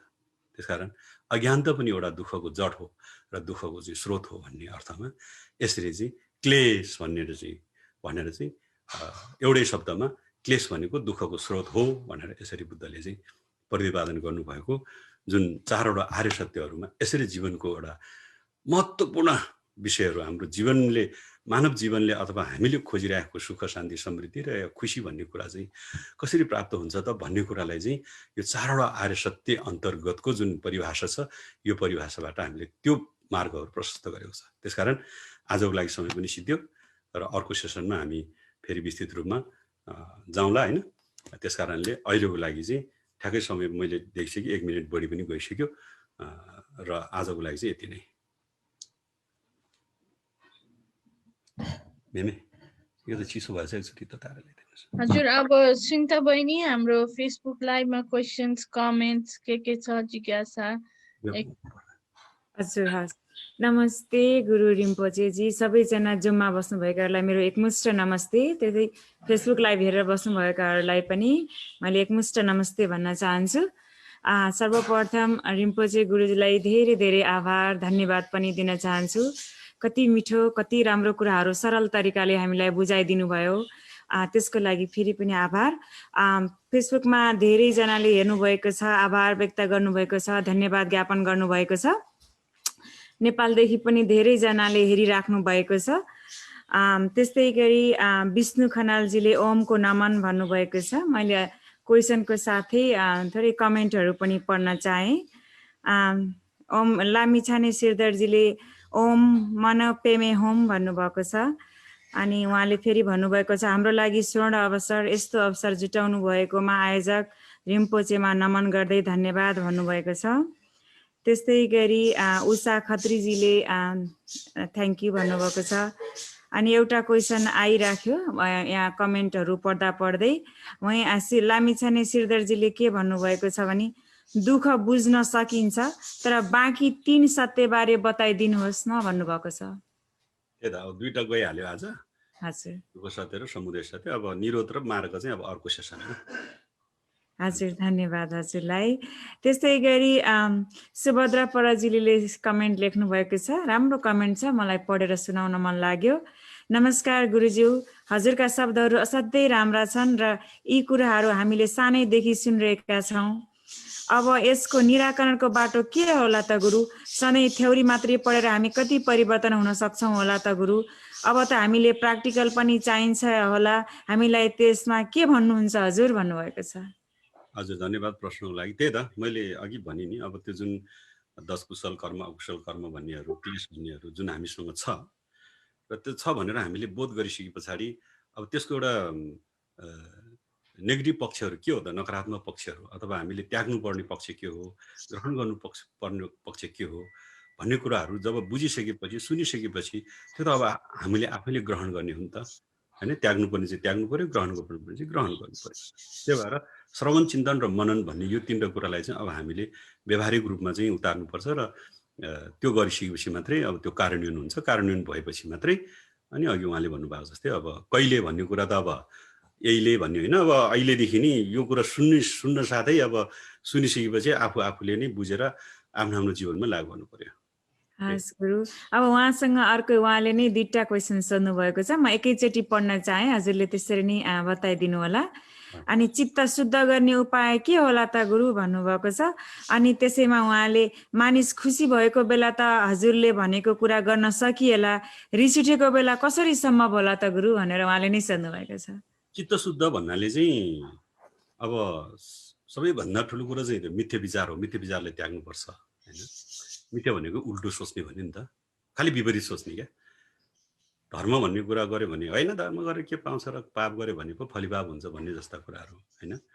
हत्या हिंसा गर्नु हुँदैन भन्यो भने किन नगर्ने, गर्नुपर्छ नि, मारेर के हुन्छ र भन्यो भने त्यो खालि उल्टो क्या। अब यसरी बुझौँ, त्यस्तो एउटा मिथ्या विचारलाई चाहिँ हामीले त्याग्न सक्यो भने चित्त चाहिँ आफू नै शुद्ध हुन्छ। जनरली बुद्धको दर्शन अनुसार चाहिँ चित्तको स्वरूप अथवा नेचर अफ माइन्ड भन्छ हामी, चित्तको चाहिँ के भन्छ त्यो स्वभाव चाहिँ कस्तो छ भन्दा शुद्ध छ भनेको छ। चित्त आफैमा चाहिँ कुनै पनि खोड छैन, कुनै पनि दाग छैन। जसरी सूर्यलाई चाहिँ कुनै खालको दागहरू लागेको हुँदैन या अथवा खोड हुँदैन। सूर्यले दिने प्रकाश चाहिँ जहिले पनि जुन प्रकाश दिइरहेकै हुन्छ, तर त्यो प्रकाश पृथ्वीसम्म आउनु र नआउनुमा चाहिँ बिचमा कहिलेकाहीँ बादलले छेकिदियो भने सूर्यको किरण चाहिँ पृथ्वीसम्म आउन सक्दैन। त्यो भनेको चाहिँ सूर्य आफैमा खोर भएको होइन, बिचमा जुन बादल आएर बस्यो त्यसले रोकेको मात्रै हो भनेको जस्तै हाम्रो मन चाहिँ के छ, मनको स्वभाव जहिले पनि शुद्ध नै छ। त्यसको सेरोफेरोमा अघि भने जस्तो लोभ, रिस होइन, अज्ञानता भन्ने जस्ता कुराहरूले चाहिँ त्यो मनको सेरोफेरो त्यो बादलको रूपमा चाहिँ त्यसले कार्य गरिरहेको हुन्छ। र त्यो कुराहरू त्याग्यो भने, त्यो कुराहरूलाई कम गर्यो भने चाहिँ चित्त आफै शुद्ध भएर जान्छ र चित्तको स्वरूप नै शुद्ध नै हो। त्यसलाई शुद्ध बनाइराख्ने भन्ने अर्थमा चाहिँ चित्त आफै अशुद्ध गजङ मजङ छ र त्यसलाई धुनुपर्छ भन्ने अर्थमा होइन। त्यो सेरोफेरोमा बसेको जुन असहज बनाइराखेको जुन तत्त्वहरू छ त्यो तत्त्वहरूलाई बिस्तारै त्याग्दै गएपछि स्वतः त्यो शुद्ध भएर आउँछ। त्यो एउटा कुरा भयो। र दोस्रो चाहिँ के भन्नु पर्यो, चित्त शुद्ध र एउटा के अरे उहाँले के भन्नुभयो थियो, अर्को आइरहेको भएर म फेरि त माथि गएँ। हजुर हस्, मानिस खुसी भएको बेला त हजुरले भनेको रिसको बेला कसरी गर्ने भन्नुभएको। रिसलाई कसरी कन्ट्रोल गर्ने भन्ने कुरा चाहिँ रिसको अपोजिट अथवा रिसलाई चाहिँ कम गर्नको निमित्त त्यसको प्रतिपक्ष बल भन्छौँ हामी त्यसलाई होइन, प्रतिपक्ष बल क्या। अहिले राजनीतिमा के प्रतिपक्ष हो कि के भन्ने आउँदो रहेछ नि, अपोजिट। हजुर, अपोजिट चाहिँ के हो भन्दाखेरि भन्दा चाहिँ रिसको अपोजिट भनेको यो के भन्छ सहनशीलता है त। सहनशीलता चाहिँ रिस कम गर्ने उपाय हो। यसो भन्दाखेरि मान्छेले रिस उठिरहेको छ, कहाँ सहेर बस्छ हौ, अब झ्याम्कीझ्याम होइन, कुट्नुपर्ने हो कि पिट्नुपर्ने हो कि मुखले के भन्नुपर्ने हो, भन्नुपर्ने ठाउँमा कहाँ चुप्लाएर बस्छ भन्ने त अवश्य पनि आउँछ त्यतिखेर हो। हामीले अभ्यास गर्ने भनेकै यो क्षण रहेछ कि यस्तो बेलामा रहेछ कि अभ्यास गर्ने भनेको। अहिलेपछि रिसै नउठेको बेलामा त के को सहाइराख्नु पर्यो त होइन। सहनी भनेकै रिस उठ्ने बेलामा हो नि त।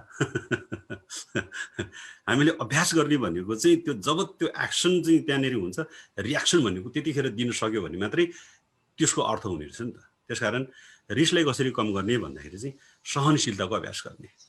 सहने, कसैले के अपशब्द बोल्यो, नराम्रो शब्द बोल्यो भने पनि ठिकै छ, उसले ज्ञानताले अथवा उसले किन भन्यो किन भन्यो ठिकै छ, म त्यसलाई पनि सहन्छु भनेर मौन बस्न सक्यो भने त्यो रिस चाहिँ कम हुन्छ। तर यसरी मौन बस्नु, सहनशीलताको चाहिँ अभ्यास गर्नु भनेको चाहिँ अत्याचारलाई सहनु भन्ने अर्थमा पनि बुझ्नुहुन्न है त। यो कुराहरू मलाई धेरै प्रश्नहरू आएको छ। अनि त्यसरी सहिरहँदाखेरि त मान्छेले हेप्दो रहेछ नि त गुरु भन्ने कुराहरू पनि आएको छ होइन। यसले त सहँदो रहेछ, मैले जे भन्दा पनि हुँदो रहेछ भन्ने त्यस्तो होइन। त्यसलाई चाहिँ हामीले क्याटेगोरी छुट्याएर यदि कसैले हामीलाई दमन गर्दैछ या अत्याचार गर्दैछ भने त्यसको प्रतिवाद गर्नुपर्छ अवश्य पनि। तर रिसलाई काट्न रिस होइन क्या, बुद्धि लगाउनु पर्यो नि त होइन।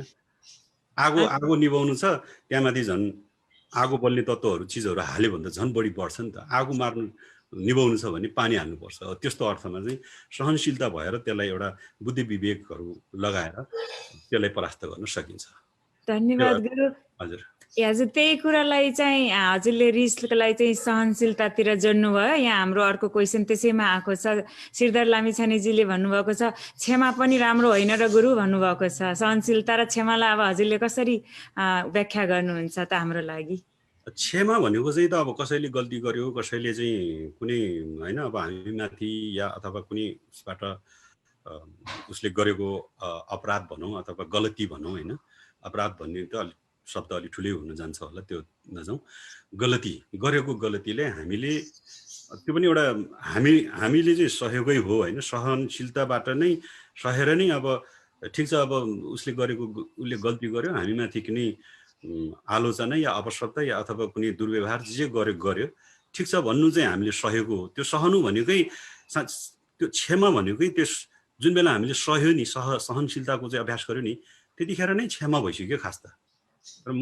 तर त्यो लागु नै हुनको लागि चाहिँ हामीले एउटा भन्ने चाहिँ के पर्छ भने ठिकै छ नि त, अब तिमीले यसो गर्यो, तिमीले अब पछिदेखि यसो नगर, अहिलेको लागि चाहिँ तिमीलाई त्यो छुट भनेर हामीले त्यो यदि भनेको खण्डमा र त्यो व्यावहारिक रूपमा त्यसलाई व्यवहारमा देखायो भने चाहिँ त्यो चाहिँ क्षमाको रूपमा मानिन्छ होइन। तर जनरली क्षमा चाहिँ हामीले सहन साथै क्षमा चाहिँ भइसक्यो हुन्छ कि खासै, किनभने हामीले प्रतिवाद गरेन नि त, प्रतिवाद नगर्नु नै क्षमा हो नि त होइन, उसले छोडिदिएको हो नि त। हजुर धन्यवाद गुरु। अमृता खरेलजीले क्यानाडाबाट हेरिराख्नु भएको छ। हजुरको अमृत बाणीको लागि धेरै धेरै आभार व्यक्त गर्नुभएको छ। अब हामीसँग अब यहाँ फेसबुकमा क्वेसन आउँदै गर्छन्, यहाँ जुममा पनि सोध्न चाहनु भएको छ। मसँग पनि एउटा छ, हामी सबैले सोधेर पालो पर्यो भने मैले पनि मेरो क्वेसन राख्नेछु गुरु। अब चाहिँ हाम्रो रोम दाजुले हजुरलाई केही सोध्न चाहनु भएको छ, त्यस्तै अरूहरूले पनि पालै पालो सोध्न सक्नुहुन्छ। रोम दाजु हजुर। एकदमै राम्रो कुरा रूपेश गुरुज्यू, एकदमै खुसी लाग्यो हजुरहरूको एकदम राम्रो कुराहरू हामी सबैले चाहिँ सुन्न पायौँ र धेरैभन्दा धेरै मान्छेहरूले यो कुराहरू रियलाइज गर्दै जाँदाखेरि हाम्रो समाज नै भोलि अलि अर्कै खालको चाहिँ धेरै राम्रो सोच भएको समाज धेरै हुनेछ भन्ने पक्कै छ। मेरो सानो जिज्ञासा के भने अलिकति त हाम्रो अघि सुभद्रा जीको चाहिँ क्वेसनबाट पनि हजुरले एन्सर गरिसक्नु भयो, त्यसैमा अलिकति पार्ट बाँकी रहेको मात्रै म भन्न चाहन्छु। अनि जस्तै चित्त शुद्ध गर्ने लगायत अब आफ्नो आचरणलाई शुद्ध राम्रो बनाउने कुराहरूलाई हामीले चाहिँ एक्चुअली त्यसलाई व्यवहारमा ल्याउनको लागि प्र्याक्टिसको लागि चाहिँ हाम्रा मार्गहरू चाहिँ के होलान्? जस्तै हामीले चाहिँ कुनै योग साधनाहरू ध्यानको मार्फतबाट चाहिँ त्यस्तो बिस्तारै चाहिँ त्यस्तो चाहिँ विकास हुँदै जान्छ कि अब कसरी त्यसलाई विकास गर्ने हामीमा त्यो कुराहरूमा के छ हजुरको भनाइ? अथवा यो कोर्समा आइ नसकेको पछिको कुराहरूमा नि आउँदै गरेको नि हुनसक्छ होला, त्यो मात्रै मेरो जिज्ञासा थियो। हस् धन्यवाद। अब हजुरको जिज्ञासा जस्तो पनि प्रश्न जस्तो पनि होइन, जसको लागि धन्यवाद। त्यही हो, अब चित्त कसरी शुद्ध गर्ने यो एकदम जटिल कुरा हो है, किनभने चित्त यति चञ्चल छ, यति चाहिँ हाम्रो सेरोफेरोमा त्यसलाई डिस्टर्ब गर्ने तत्त्वहरू यति बलियो रूपमा छ कि अब त्यसलाई जडबाट निकाल्न र अथवा त्यसलाई केही समयको लागि भए पनि अलिकति वरपर सार्नको लागि धेरै कठिन छ। र यो युगमा एउटा मात्रै बुद्ध आउँछ भन्ने एउटा कथन पनि यसै कारणले हो। बुद्ध भनेकै सबै कुराहरू त्यागिसकेको, जुन क्लेशलाई त्यागिसकेको होइन, जुन चित्तलाई शुद्ध गरेको अवस्थालाई नै बुद्ध भनेको हो होइन। त्यसकारण यो सहज चाहिँ छैन, सजिलो चाहिँ छैन। त्यसको लागि धेरै मार्गहरू छ, हजुरले भन्नुभएको जस्तै ध्यान साधना लगायतको कुराहरू छँदैछन्। अब त्यसमा चाहिँ अब विस्तृत रूपमा चाहिँ अब आउने दोस्रो निरोध र मार्ग सत्य मार्ग अन्तर्गत चाहिँ यो कुराहरू प्रष्ट हुन्छ। अब अहिले फेरि समय पनि छोटो भएको हुनाले यति मात्रै बुझिदिनु होला होइन। जनरली अब त्यो यो भनेर त्यसको उपायहरू 1-2 गरेर हामीले अहिले थाहा नभइसके पनि जनरली हाम्रो दैनिक जीवनमा अभ्यास गर्दाखेरि चित्त शुद्ध भन्ने के हो त भन्दाखेरि मनलाई शुद्ध गर्ने, मनलाई सफा राख्ने भनेको के हो त भन्दा जब हाम्रो मनमा नराम्रो कुरा आयो भन्ने कुरो त हामीले महसुस गर्न सक्छ नि होइन। कुनै पनि एङ्गलबाट हाम्रो मनमा केही न केही असहज, केही न केही एउटा अप्ठ्यारो कुराहरू आइरहेको छ, गलत कुराहरू सोचिरहेको छु भन्ने जब हामीले महसुस हुन्छ त्यतिखेर नै त्यो गलत कुरालाई चाहिँ ओहो होइन मैले यो सोच्नु हुँदैन होइन। जस्तो अघि हामीले डाहाको कुराहरू गऱ्यौँ, कोही कसैले राम्रो उन्नति गरिरहेको छ, प्रगति गरिरहेको छ भने उसको प्रगतिलाई हामीले अनुमोदन गर्न छोडेर यसले प्रगति गरेछ बा यसलाई कसरी खुट्टा तानौँ भन्ने खालको मनमा जब उत्पन्न हुन्छ त्यतिखेर नै फेरि अर्को मन हामीसँग के पनि छ भन्दाखेरि होइन त्यो विचार भनेको गलत हो, कसैले राम्रो गर्नु भनेको त हामीले खुसी मान्नु पर्ने हो नि त भन्ने मन पनि हामीसँग छ के हो। त्यसलाई चाहिँ हामीले अलिकति माथि उठाउनु पर्यो, त्यतिखेरै हामी अभ्यास गर्न सक्छौँ। हो त्यो तरिकाले चाहिँ हामीले दैनिक जीवनमा अभ्यास गर्दै जाउँ होइन। अब अरू विस्तृत व्याख्या चाहिँ दोस्रो सेसनमा अब 4वटा सत्य मध्येको 2वटा सत्य बाँकी छ, त्यसमा आउँछ, त्यतिखेर हामी कुरा गरौँला। अच्छा धन्यवाद गुरु। अब उत्तरजीसँग पनि केही क्वेसन छ, गोपाल दाजु हजुरसँग केही क्वेसन छ भनी राख्न सक्नुहुन्छ, अनि मेरो चाहिँ लास्टमा राख्छु मैले।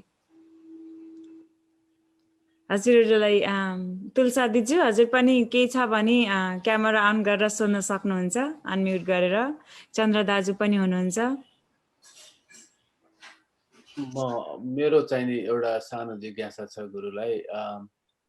4 मेजरेबल्स र यो 4 आर्य सत्यको बीचमा चाहिँ कस्तो सम्बन्ध छ, के यसलाई कसरी रिलेट हुन्छ? त्यो त अब त्यसको व्याख्या गर्ने जुन परिभाषाहरू त अब आफ्नो आफ्नो छँदैछ। जस्तो मैत्री भनेको, दुःख भनेको, अनि त्यसपछि करुणा भनेको, यतापट्टि चाहिँ दुःखको चाहिँ कारण भनेको कुराहरू त त्यो त एउटा टपिकली नै अलिकति त्यसको परिभाषा त फरक नै भइहाल्छ। त त्यो अन्तर रिलेटेड भनेको चाहिँ अब त्यो त छँदै नै छ। अब त्यो अझ विस्तृत रूपमा चाहिँ अर्को सत्य जुन बाँकी सत्य दुईवटा बसेको छ, त्यो अन्तर्गत चाहिँ अझ त्यो कुराहरू बढी रूपमा चाहिँ त्यो कुराहरू पनि जोडिन्छ र अन्तर सम्बन्ध त छँदैछ। तर जुन शब्दलाई शब्द चयन र त्यसको चाहिँ व्याख्यामा चाहिँ अलिकति त्यसको भूमिका भनौँ न, त्यसको भूमिका चाहिँ अलि फरक नै हो। तर अब फेरि हामीले जुन दुःख र दुःखको कारणले बुझिसकेपछि मात्रै र त्यसको निरोध गर्ने मार्गलाई अभ्यास गरेपछि पूर्ण रूपमा दुःखबाट मुक्त हुने रहेछ भन्ने कुरालाई जोड्दै गर्दाखेरि त अब मैत्री करुणा कुराहरू त आइ नै हाल्छ, त्योहरू आउँछ। हजुर, थ्याङ्क यू गुरु, धन्यवाद। अब उत्तरजीले सोध्न चाहनु भएको छ। हजुर, मैले अरू भन्दा पनि यो जुन हुन त रिम्पोचेले यो पहिला पनि क्लियर गरिसक्नु भएको जस्तो लाग्छ। यो जुन यो हाम्रो 4 आर्य सत्यको जुन एउटा धर्मदेशना चाहिँ यो पहिलो धर्मदेशना हो भन्ने कुरा त हामी सबैले बुझिसकेका छौँ। यसमा पनि अब पहिलो धर्मदेशना चाहिँ जुन खालि यो चाहिँ अलिकति ऐतिहासिक पक्षबाट अलिकति गुरुले अलिकति सबैलाई अलिक क्लेरिफाई गरिदियो भने राम्रो हुन्छ कि जस्तो लाग्यो मलाई चाहिँ। के भन्दाखेरि जुन पहिलो धर्मदेशना चाहिँ कसलाई गर्नुभएको थियो गुरु, के अरे गुरु, त्यो चाहिँ अलिकति जस्तै हामीले को थियो पञ्चभिक्षुहरू अथवा जुन पहिला जुन एउटा चाहिँ अब 4 आर्य सत्य भनेर जुन आर्यहरू चाहिँ किन चाहिँ उहाँहरू चाहिँ त्यो क्वालिफाइड हुनुहुन्थ्यो, बुद्धको चाहिँ पहिलो धर्मदेशना चाहिँ श्रवण गर्न किन उहाँहरू चाहिँ क्वालिफाइड हुनुहुन्थ्यो र उहाँहरू को हुनुहुन्थ्यो भन्ने बारेमा अलिकति हजुरले विस्तार गर्नुभयो भने अझ धेरैजनालाई अलिकति यो पृष्ठभूमि छ नि अलिकति बुझ्नलाई, अब विशेष गरेर बुद्ध धर्म अथवा बुद्ध धर्मको एउटा इतिहास र यो फिलोसफीलाई अलिकति सिरियसली बुझ्न चाहनेहरूलाई अलिकति प्रष्ट हुन्थ्यो कि। हजुर, त्यो योभन्दा अगाडिको सेसनमा पनि हामीले संक्षिप्तमा त्यो कुराहरू राखेका थियौँ होइन, त्यो विस्तृत त होइन। र पनि आर्य भनेको अघि भनेको जस्तै अब त्यो क्वालिफाइड हजुरले भन्नुभयो होइन, अब सक्षम भनौँ न।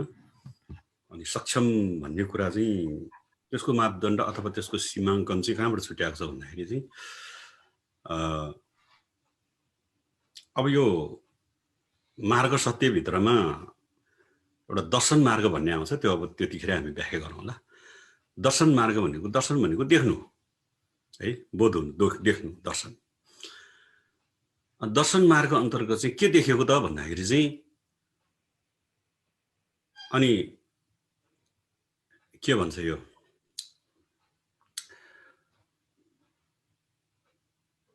वस्तुको चाहिँ वस्तुगत रियालिटीले देख्नु होइन। अब त्यो अलिकति त्यसलाई अझ अलिक विस्तृत व्याख्या गर्नुपर्ने हुन्छ, त्यति भन्दैमा बुझिँदैन होइन। जस्तो अनात्माको कुराहरू गर्छ होइन, त्यतिखेर अनात्मा शून्यताको कुराहरू आउँछ र शून्यता के हो भनेर अन्ततगत त्यसको शून्यताको वास्तविकता रियालिटीले बुझ्ने तहसम्म पुगेको र अनात्मालाई पूर्ण रूपमा बुझ्ने तहसम्म पुगेको देखेको दर्शन भनेको त्यो हो है। आत्मग्रह भन्ने एउटा कुरा छ, त आत्मग्रहलाई चाहिँ पूर्ण रूपमा त्यागेर आत्मग्रहले त्याग्नु भनेको नि अनात्मा के हो भनेर बोध गर्नु हो। र त्यो बोध गरेको जुन स्टेपमा पुग्दा अथवा त्यो देख्न सक्ने, त्यो बुझ्न सक्ने चाहिँ सक्ने एउटा सक्षम भएको अवस्थालाई चाहिँ आर्य भनेर भनिन्छ है त। अब हामी चाहिँ त्यो आर्य स्टेपमा पुगेका छैनौँ, किन हामीले त्यो वास्तविकताहरू चाहिँ बोध गर्न सक्ने अहिले त्यो सक्षम चाहिँ हामीसँग छैन, सक्षम हामी त्यो भएको छैनौँ। हामी अहिले चाहिँ जनरली त्यो अभ्यासमा छौँ भनौँ न, त्यो हो।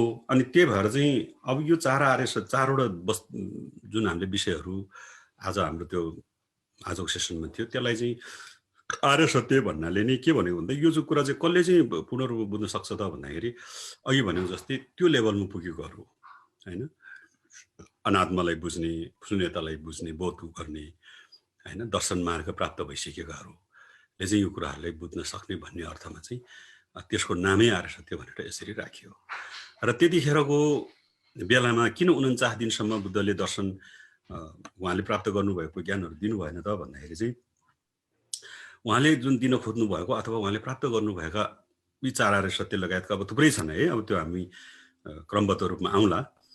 त्यो सबै कुराहरू चाहिँ कसलाई दिने त, कसले सुनिदिने त, अब यो सुन्न चाहिँ योग्य को छ त भन्ने कुरामा नै त्यो सुन्न योग्य जुन होइन श्रोताहरू नभएको अथवा सुनाउने चाहिँ कसले सुनाउने भनेर चाहिँ हेर्ने क्रममा त्यो सुनाउने जुन होइन अब श्रोताहरू पनि नभेटिरहेको अवस्था र त्यो श्रोताहरू जसले यो कुराहरू बुझ्छन् भन्ने खालको चाहिँ योग्य श्रोताहरू पनि नभेटिरहेको अवस्थामा चाहिँ 49 दिन बितेको भन्ने त्यस्तो कुराहरू चाहिँ जोडेको छ।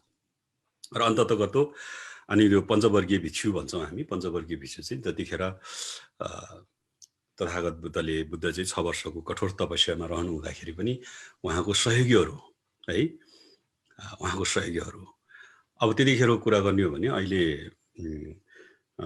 अब हामी यो विभिन्न जाति समुदायको कुराहरू गरिरहँदाखेरि होइन त्यतिखेर अब त्यो पञ्चवर्गीय भिक्षु लगायतका साँच्चीकै भन्ने हो भने बुद्धको जीवनकाल भित्रको कुरा गर्दाखेरि पनि होइन 35 वर्षको उमेरमा बुद्ध हुनुभयो, त्यसपछि 80 वर्षको उमेरमा परिनिर्वाण हुनुभयो भनेको 45 वर्षसम्म जब उहाँले आफ्नो धर्म देशनाको मार्फतबाट अहिले कालान्तरमा जुन बुद्ध धर्म र दर्शन भनेर संसारमा जसरी चिनियो प्रख्यात भयो त्यसैको चाहिँ प्रतिपादन गर्ने क्रममा 45 वर्ष बिताउनु भयो। र त्यो 45 वर्षसम्मको सहयात्रीहरूलाई हेर्ने हो भने सबै अहिलेको हाम्रो यो होइन अब परापूर्वकालदेखि चल्दै आएको यो हाम्रो छ नि त अब यो ब्राह्मण क्षेत्री भन्ने जस्ता जुन हाम्रो 4 जात भन्नेहरू यो वर्णको कुराहरू छ होइन, त्यो अन्तर्गत सबै ब्राह्मणहरू नै हुन्। मैले अस्ति पनि भनेको थिएँ बुद्ध धर्म त खासै भन्यो भने हाम्रो ब्राह्मण जातिहरूले अनुसरण गर्नुपर्ने झन् त्यो बारेमा त हाम्रो ब्राह्मण जातिहरूले थाहै छैन भनेर मैले अलिकति गुनासो पनि पोखेको थिएँ होइन।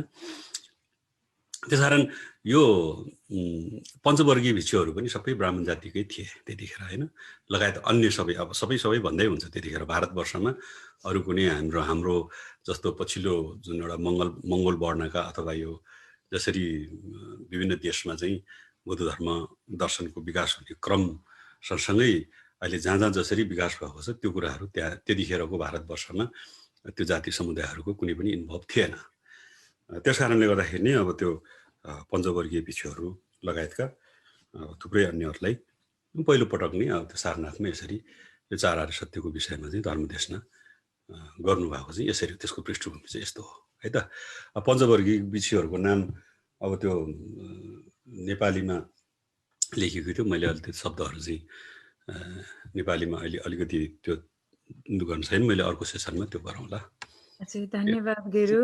हजुर सरी कल्पना दिदी, अब हाम्रो एउटा 2टा क्वेसन जाउँ कि अब हामी ऱ्यापअप गरौँ के छ? अब हामी ऱ्यापअप गरौँ होला। हजुरको क्वेसन छ भन्नुभएको थिएन? ए हजुर छ। मेरो क्वेसन चाहिँ अघि सहनशीलतामै थियो, सबैजनालाई हो नि, मेरो आफ्नो भन्दा पनि। खास अब हाम्रो के छ भन्ने हाम्रो नेपाली कन्सेप्टमै कुरा गरौँ। एकजनाले चाहिँ अब भनेको भनै गर्ने, अर्कोले सही गर्ने आफ्नै घर परिवारमा पनि। अनि जुन सहने छ नि त्यो चाहिँ सधैँ बिचरामै हुने, ऊ चाहिँ मनभित्र सधैँ आफूभित्र लडेको हुन्छ, भन्न पनि सक्दैन, सहेको पनि हुन्छ, तर मनभित्र चाहिँ उसले चाहिँ लडिरहेको हुन्छ। अब त्यो मनलाई कसरी शुद्ध गर्ने त? त्यो सहनशीलता त आयो, सह्यो, उसले भन्न सकेन, भने पनि डिफेन्स गर्न सकेन पनि, अनि तर उसले मनलाई त्यो मनबाटै नआओस् भनेर मन शुद्धि कसरी गर्ने त गुरु? हस् सबैको समस्या हुन्छ यो। हजुर हो, सबैको हो त्यो। त्यसकारण सहनशीलता भन्ने मैले अघि पनि अलिकति प्रष्टाएको जस्तो लाग्छ होइन। सहनशीलता भनेको अन्यायलाई सहनु भन्ने अर्थमा बुझ्नु हुँदैन है त।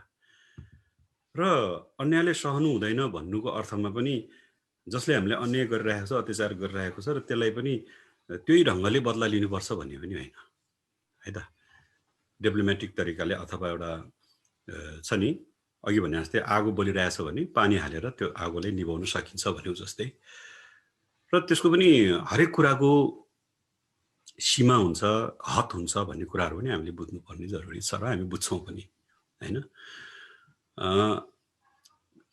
सहने र रिसलाई मथन गर्ने रिसबाट हुने जुन क्षतिबाट हामी बच्ने भन्ने अर्थ चाहिँ कहाँनिर हो भन्दाखेरि त्यो रिस उठ्ने वातावरण भनेको जहिले पनि हामीले हेपिएको अवस्थामा अत्याचार गरिएको अवस्थामा र हामीलाई चाहिँ तल पार्ने अवस्थामा मात्रै रिस उठ्ने भन्ने हुँदैन नि त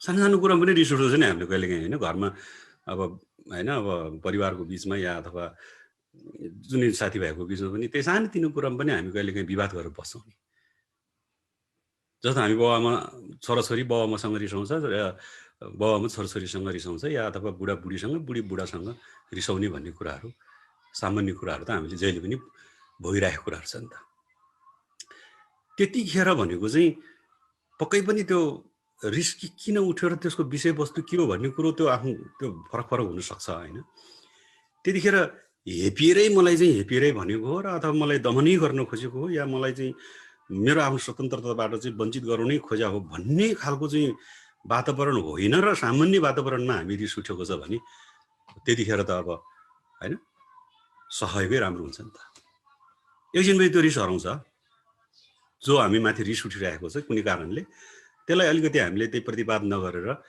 अलिकति सहिदियो भने एकछिनपछि भन्न फेरि आइहाल्छ होइन जस्तो बुढाबुढीको झगडा के अरे परालको आगो भन्ने सम्थिङ के छ नि अब दुईजनाको बिचमा झगडा भइरहेछ हामी तेस्रो पक्षले हेऱ्यो भने ओहो यो बुढाबुढी त खत्तम यो कस्तो खालको अब यो के पनि भन्या छ लुसामार पनि गरेको छ कुटाकुट पनि भनेर हामी तेस्रो पक्ष गएर त्यहाँ मिलाउने न्युमा यस्तो नगर्नुहोस् यस्तो नगर्नुहोस् भनिरहेको हुन्छ एकछिनपछि बुढाबुढी मिलिरहेको हुन्छ हामी तेस्रो पक्ष चाहिँ परे हामी नराम्रो हुन्छ त्यस कारणले यस्तो केसमा चाहिँ सकभर होइन कहिलेकाहीँ त्यो ठाकठुक हुने असहज हुने होइन अब भन्नु नपर्ने पनि भन्नुपर्ने र भन्नुपर्ने पनि भनिराख्ने अवस्थामा त्यो भएको बेलामा चाहिँ अब सहन सक्यो एउटाले भने एकजना रिसायो होइन अब घरमा श्रीमान रिसाउनु भयो भने श्रीमतीले के गरिदिनु पर्यो भन्दाखेरि चाहिँ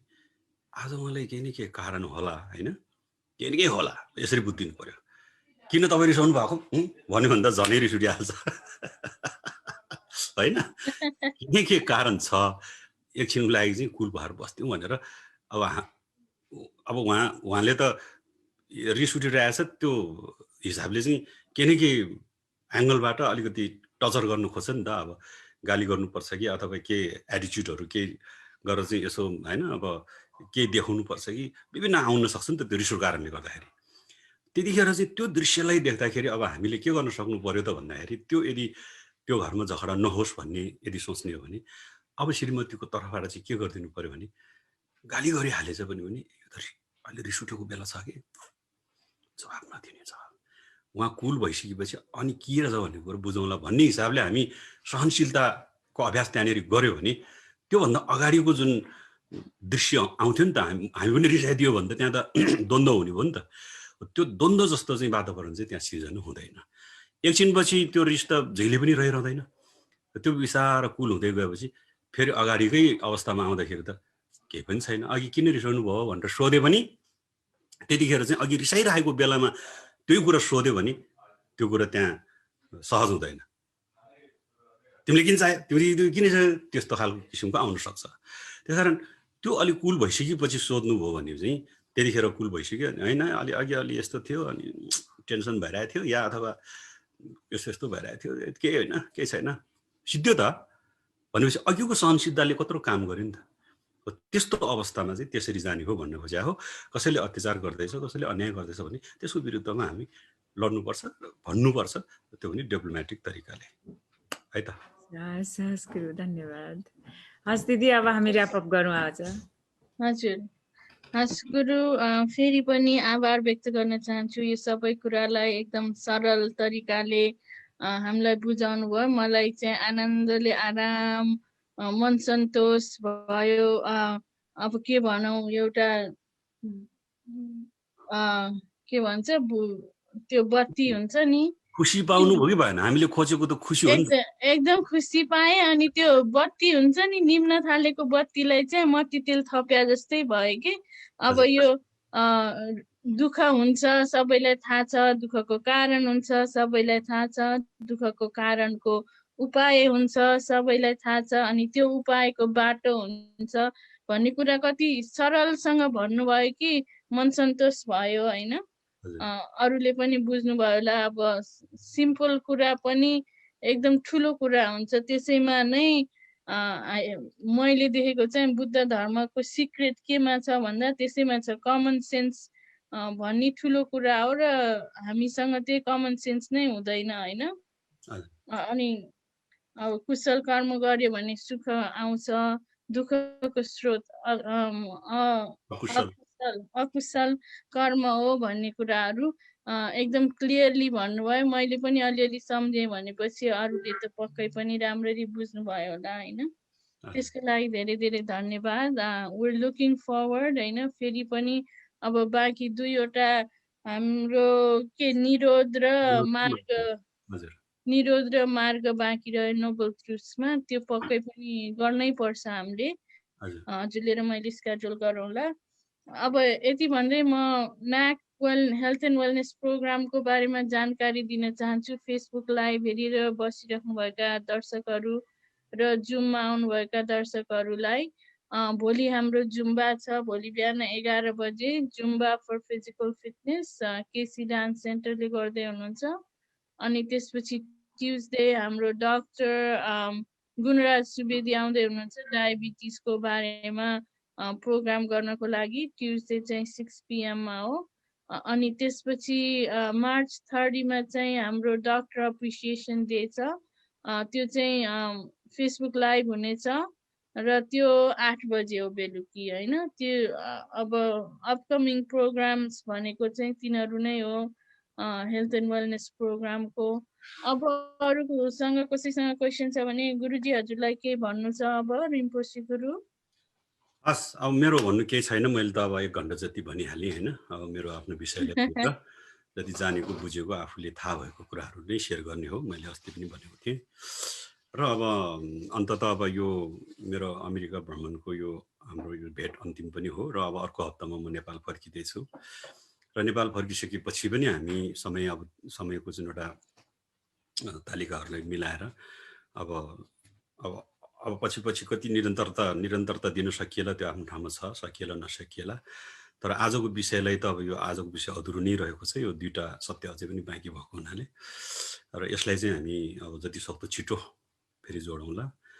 र अब यो होइन, अब अहिलेसम्म हामी विभिन्न भनौँ न, अब यो दुःख कष्ट विभिन्न खालको पीडाहरू भोग्दै अहिलेको यो सङ्क्रमणको कारणहरूले पनि हामीले धेरै दुःखहरू भोगेका छौँ होइन। यसबाट हामी जति पनि हामी बचिएका छौँ, जति पनि अब यो जुन एउटा महामारीबाट आफ्नो ज्यान गुमाउनु पर्नेहरू छ त्यसको लागि पनि हामीले जुन परिणामना भनौँ न एउटा डेडिकेट चाहिँ के गरौँ भन्दाखेरि सबैले आफ्नो ठाउँबाट होइन अब आफ्नो धर्म आस्थाको बाट चाहिँ जसरी त्यसलाई मानिन्छ त्यसै गरी चाहिँ अब कसैले स्वर्गवास होस् भन्छन्, कसैले मुक्त होस् भन्छन्, कसैले के भन्छन्, कसैले आत्माले चिर शान्ति पाओस् भन्छन्। जे होस् त्यो कामना पनि हाम्रो आफ्नो तर्फबाट गरौँ। जो चाहिँ अब देहान्त हुनुभएको छ होइन, जो अब हामी आजसम्म जीवित छौँ, अझै पनि हामी सजग हौँ। योले अझै पनि सबै कुरा चाहिँ सहज गरिसकेको अवस्था छैन होइन।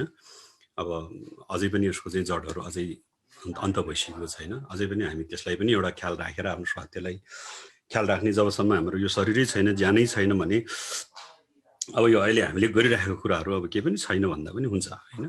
त्यस कारण हामी सबैजना चाहिँ स्वस्थ रहौँ। हजुरहरूको जुन एउटा न्याकले लिनुभएको जुन उद्देश्य लक्ष्यहरू छ त्यो एकदमै सकारात्मक देख्छु म चाहिँ होइन। त्यही भएर पनि मलाई हजुरसँग जोडिरहनको लागि कसरी हुन्छ अब समय निकालौँ भनेर म लागि परेको पनि त्यसको लागि नै हो होइन।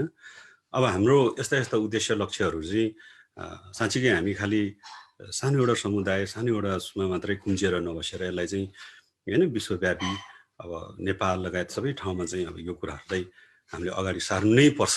यो हाम्रो आजको आवश्यकता पनि हो।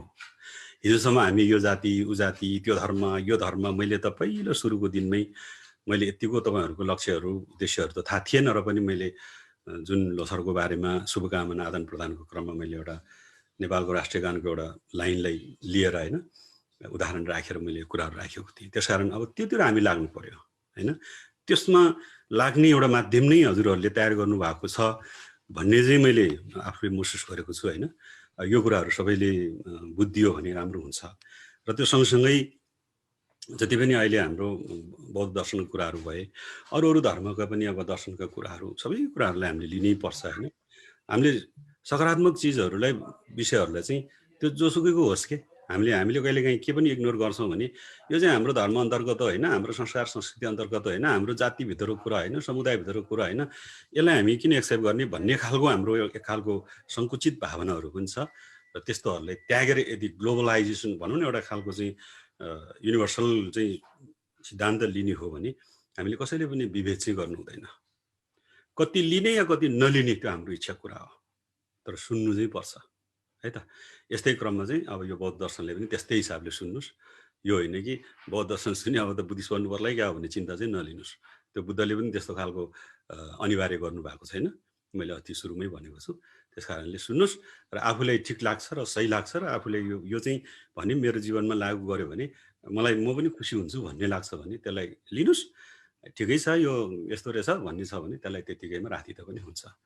यसमा कुनै पाप लाग्ने र त्यसमा नोक्सान हुने भन्ने कुरा चाहिँ हुँदैन भन्दै अब हामी सबैले खोजेको खुसी सुख शान्ति समृद्धि सबैले प्राप्त होस् र तपाईँहरू जहिले पनि खुसी रहनुहोस्, हामी सबै खुसी रहौँ होइन। जीवनको लक्ष्य नै त्यही हो। अब जति कमाए पनि जति जे भए पनि नभए पनि अन्ततगत हामी खुसी नै छैनौँ भने हामीले कमाएर पनि के भयो, हामीले भएर पनि के भयो। हामी अमेरिका के अब उता अहिले त कहाँ अर्को अन्य ग्रहहरू पनि जाने कुराहरू छ। अब त्यो अन्य ग्रहमा अथवा यो के भन्छ आकाशतिर झुन्ड्याएर बस्यो पनि केही अर्थ रहँदैन। त्यस कारणले खुसी रहनुहोस् अनि हजुरहरूको शुभ दिन रहोस् र सुख शान्ति समृद्धि दीर्घायु सबै कामना गर्न चाहन्छु। धन्यवाद। Thank you.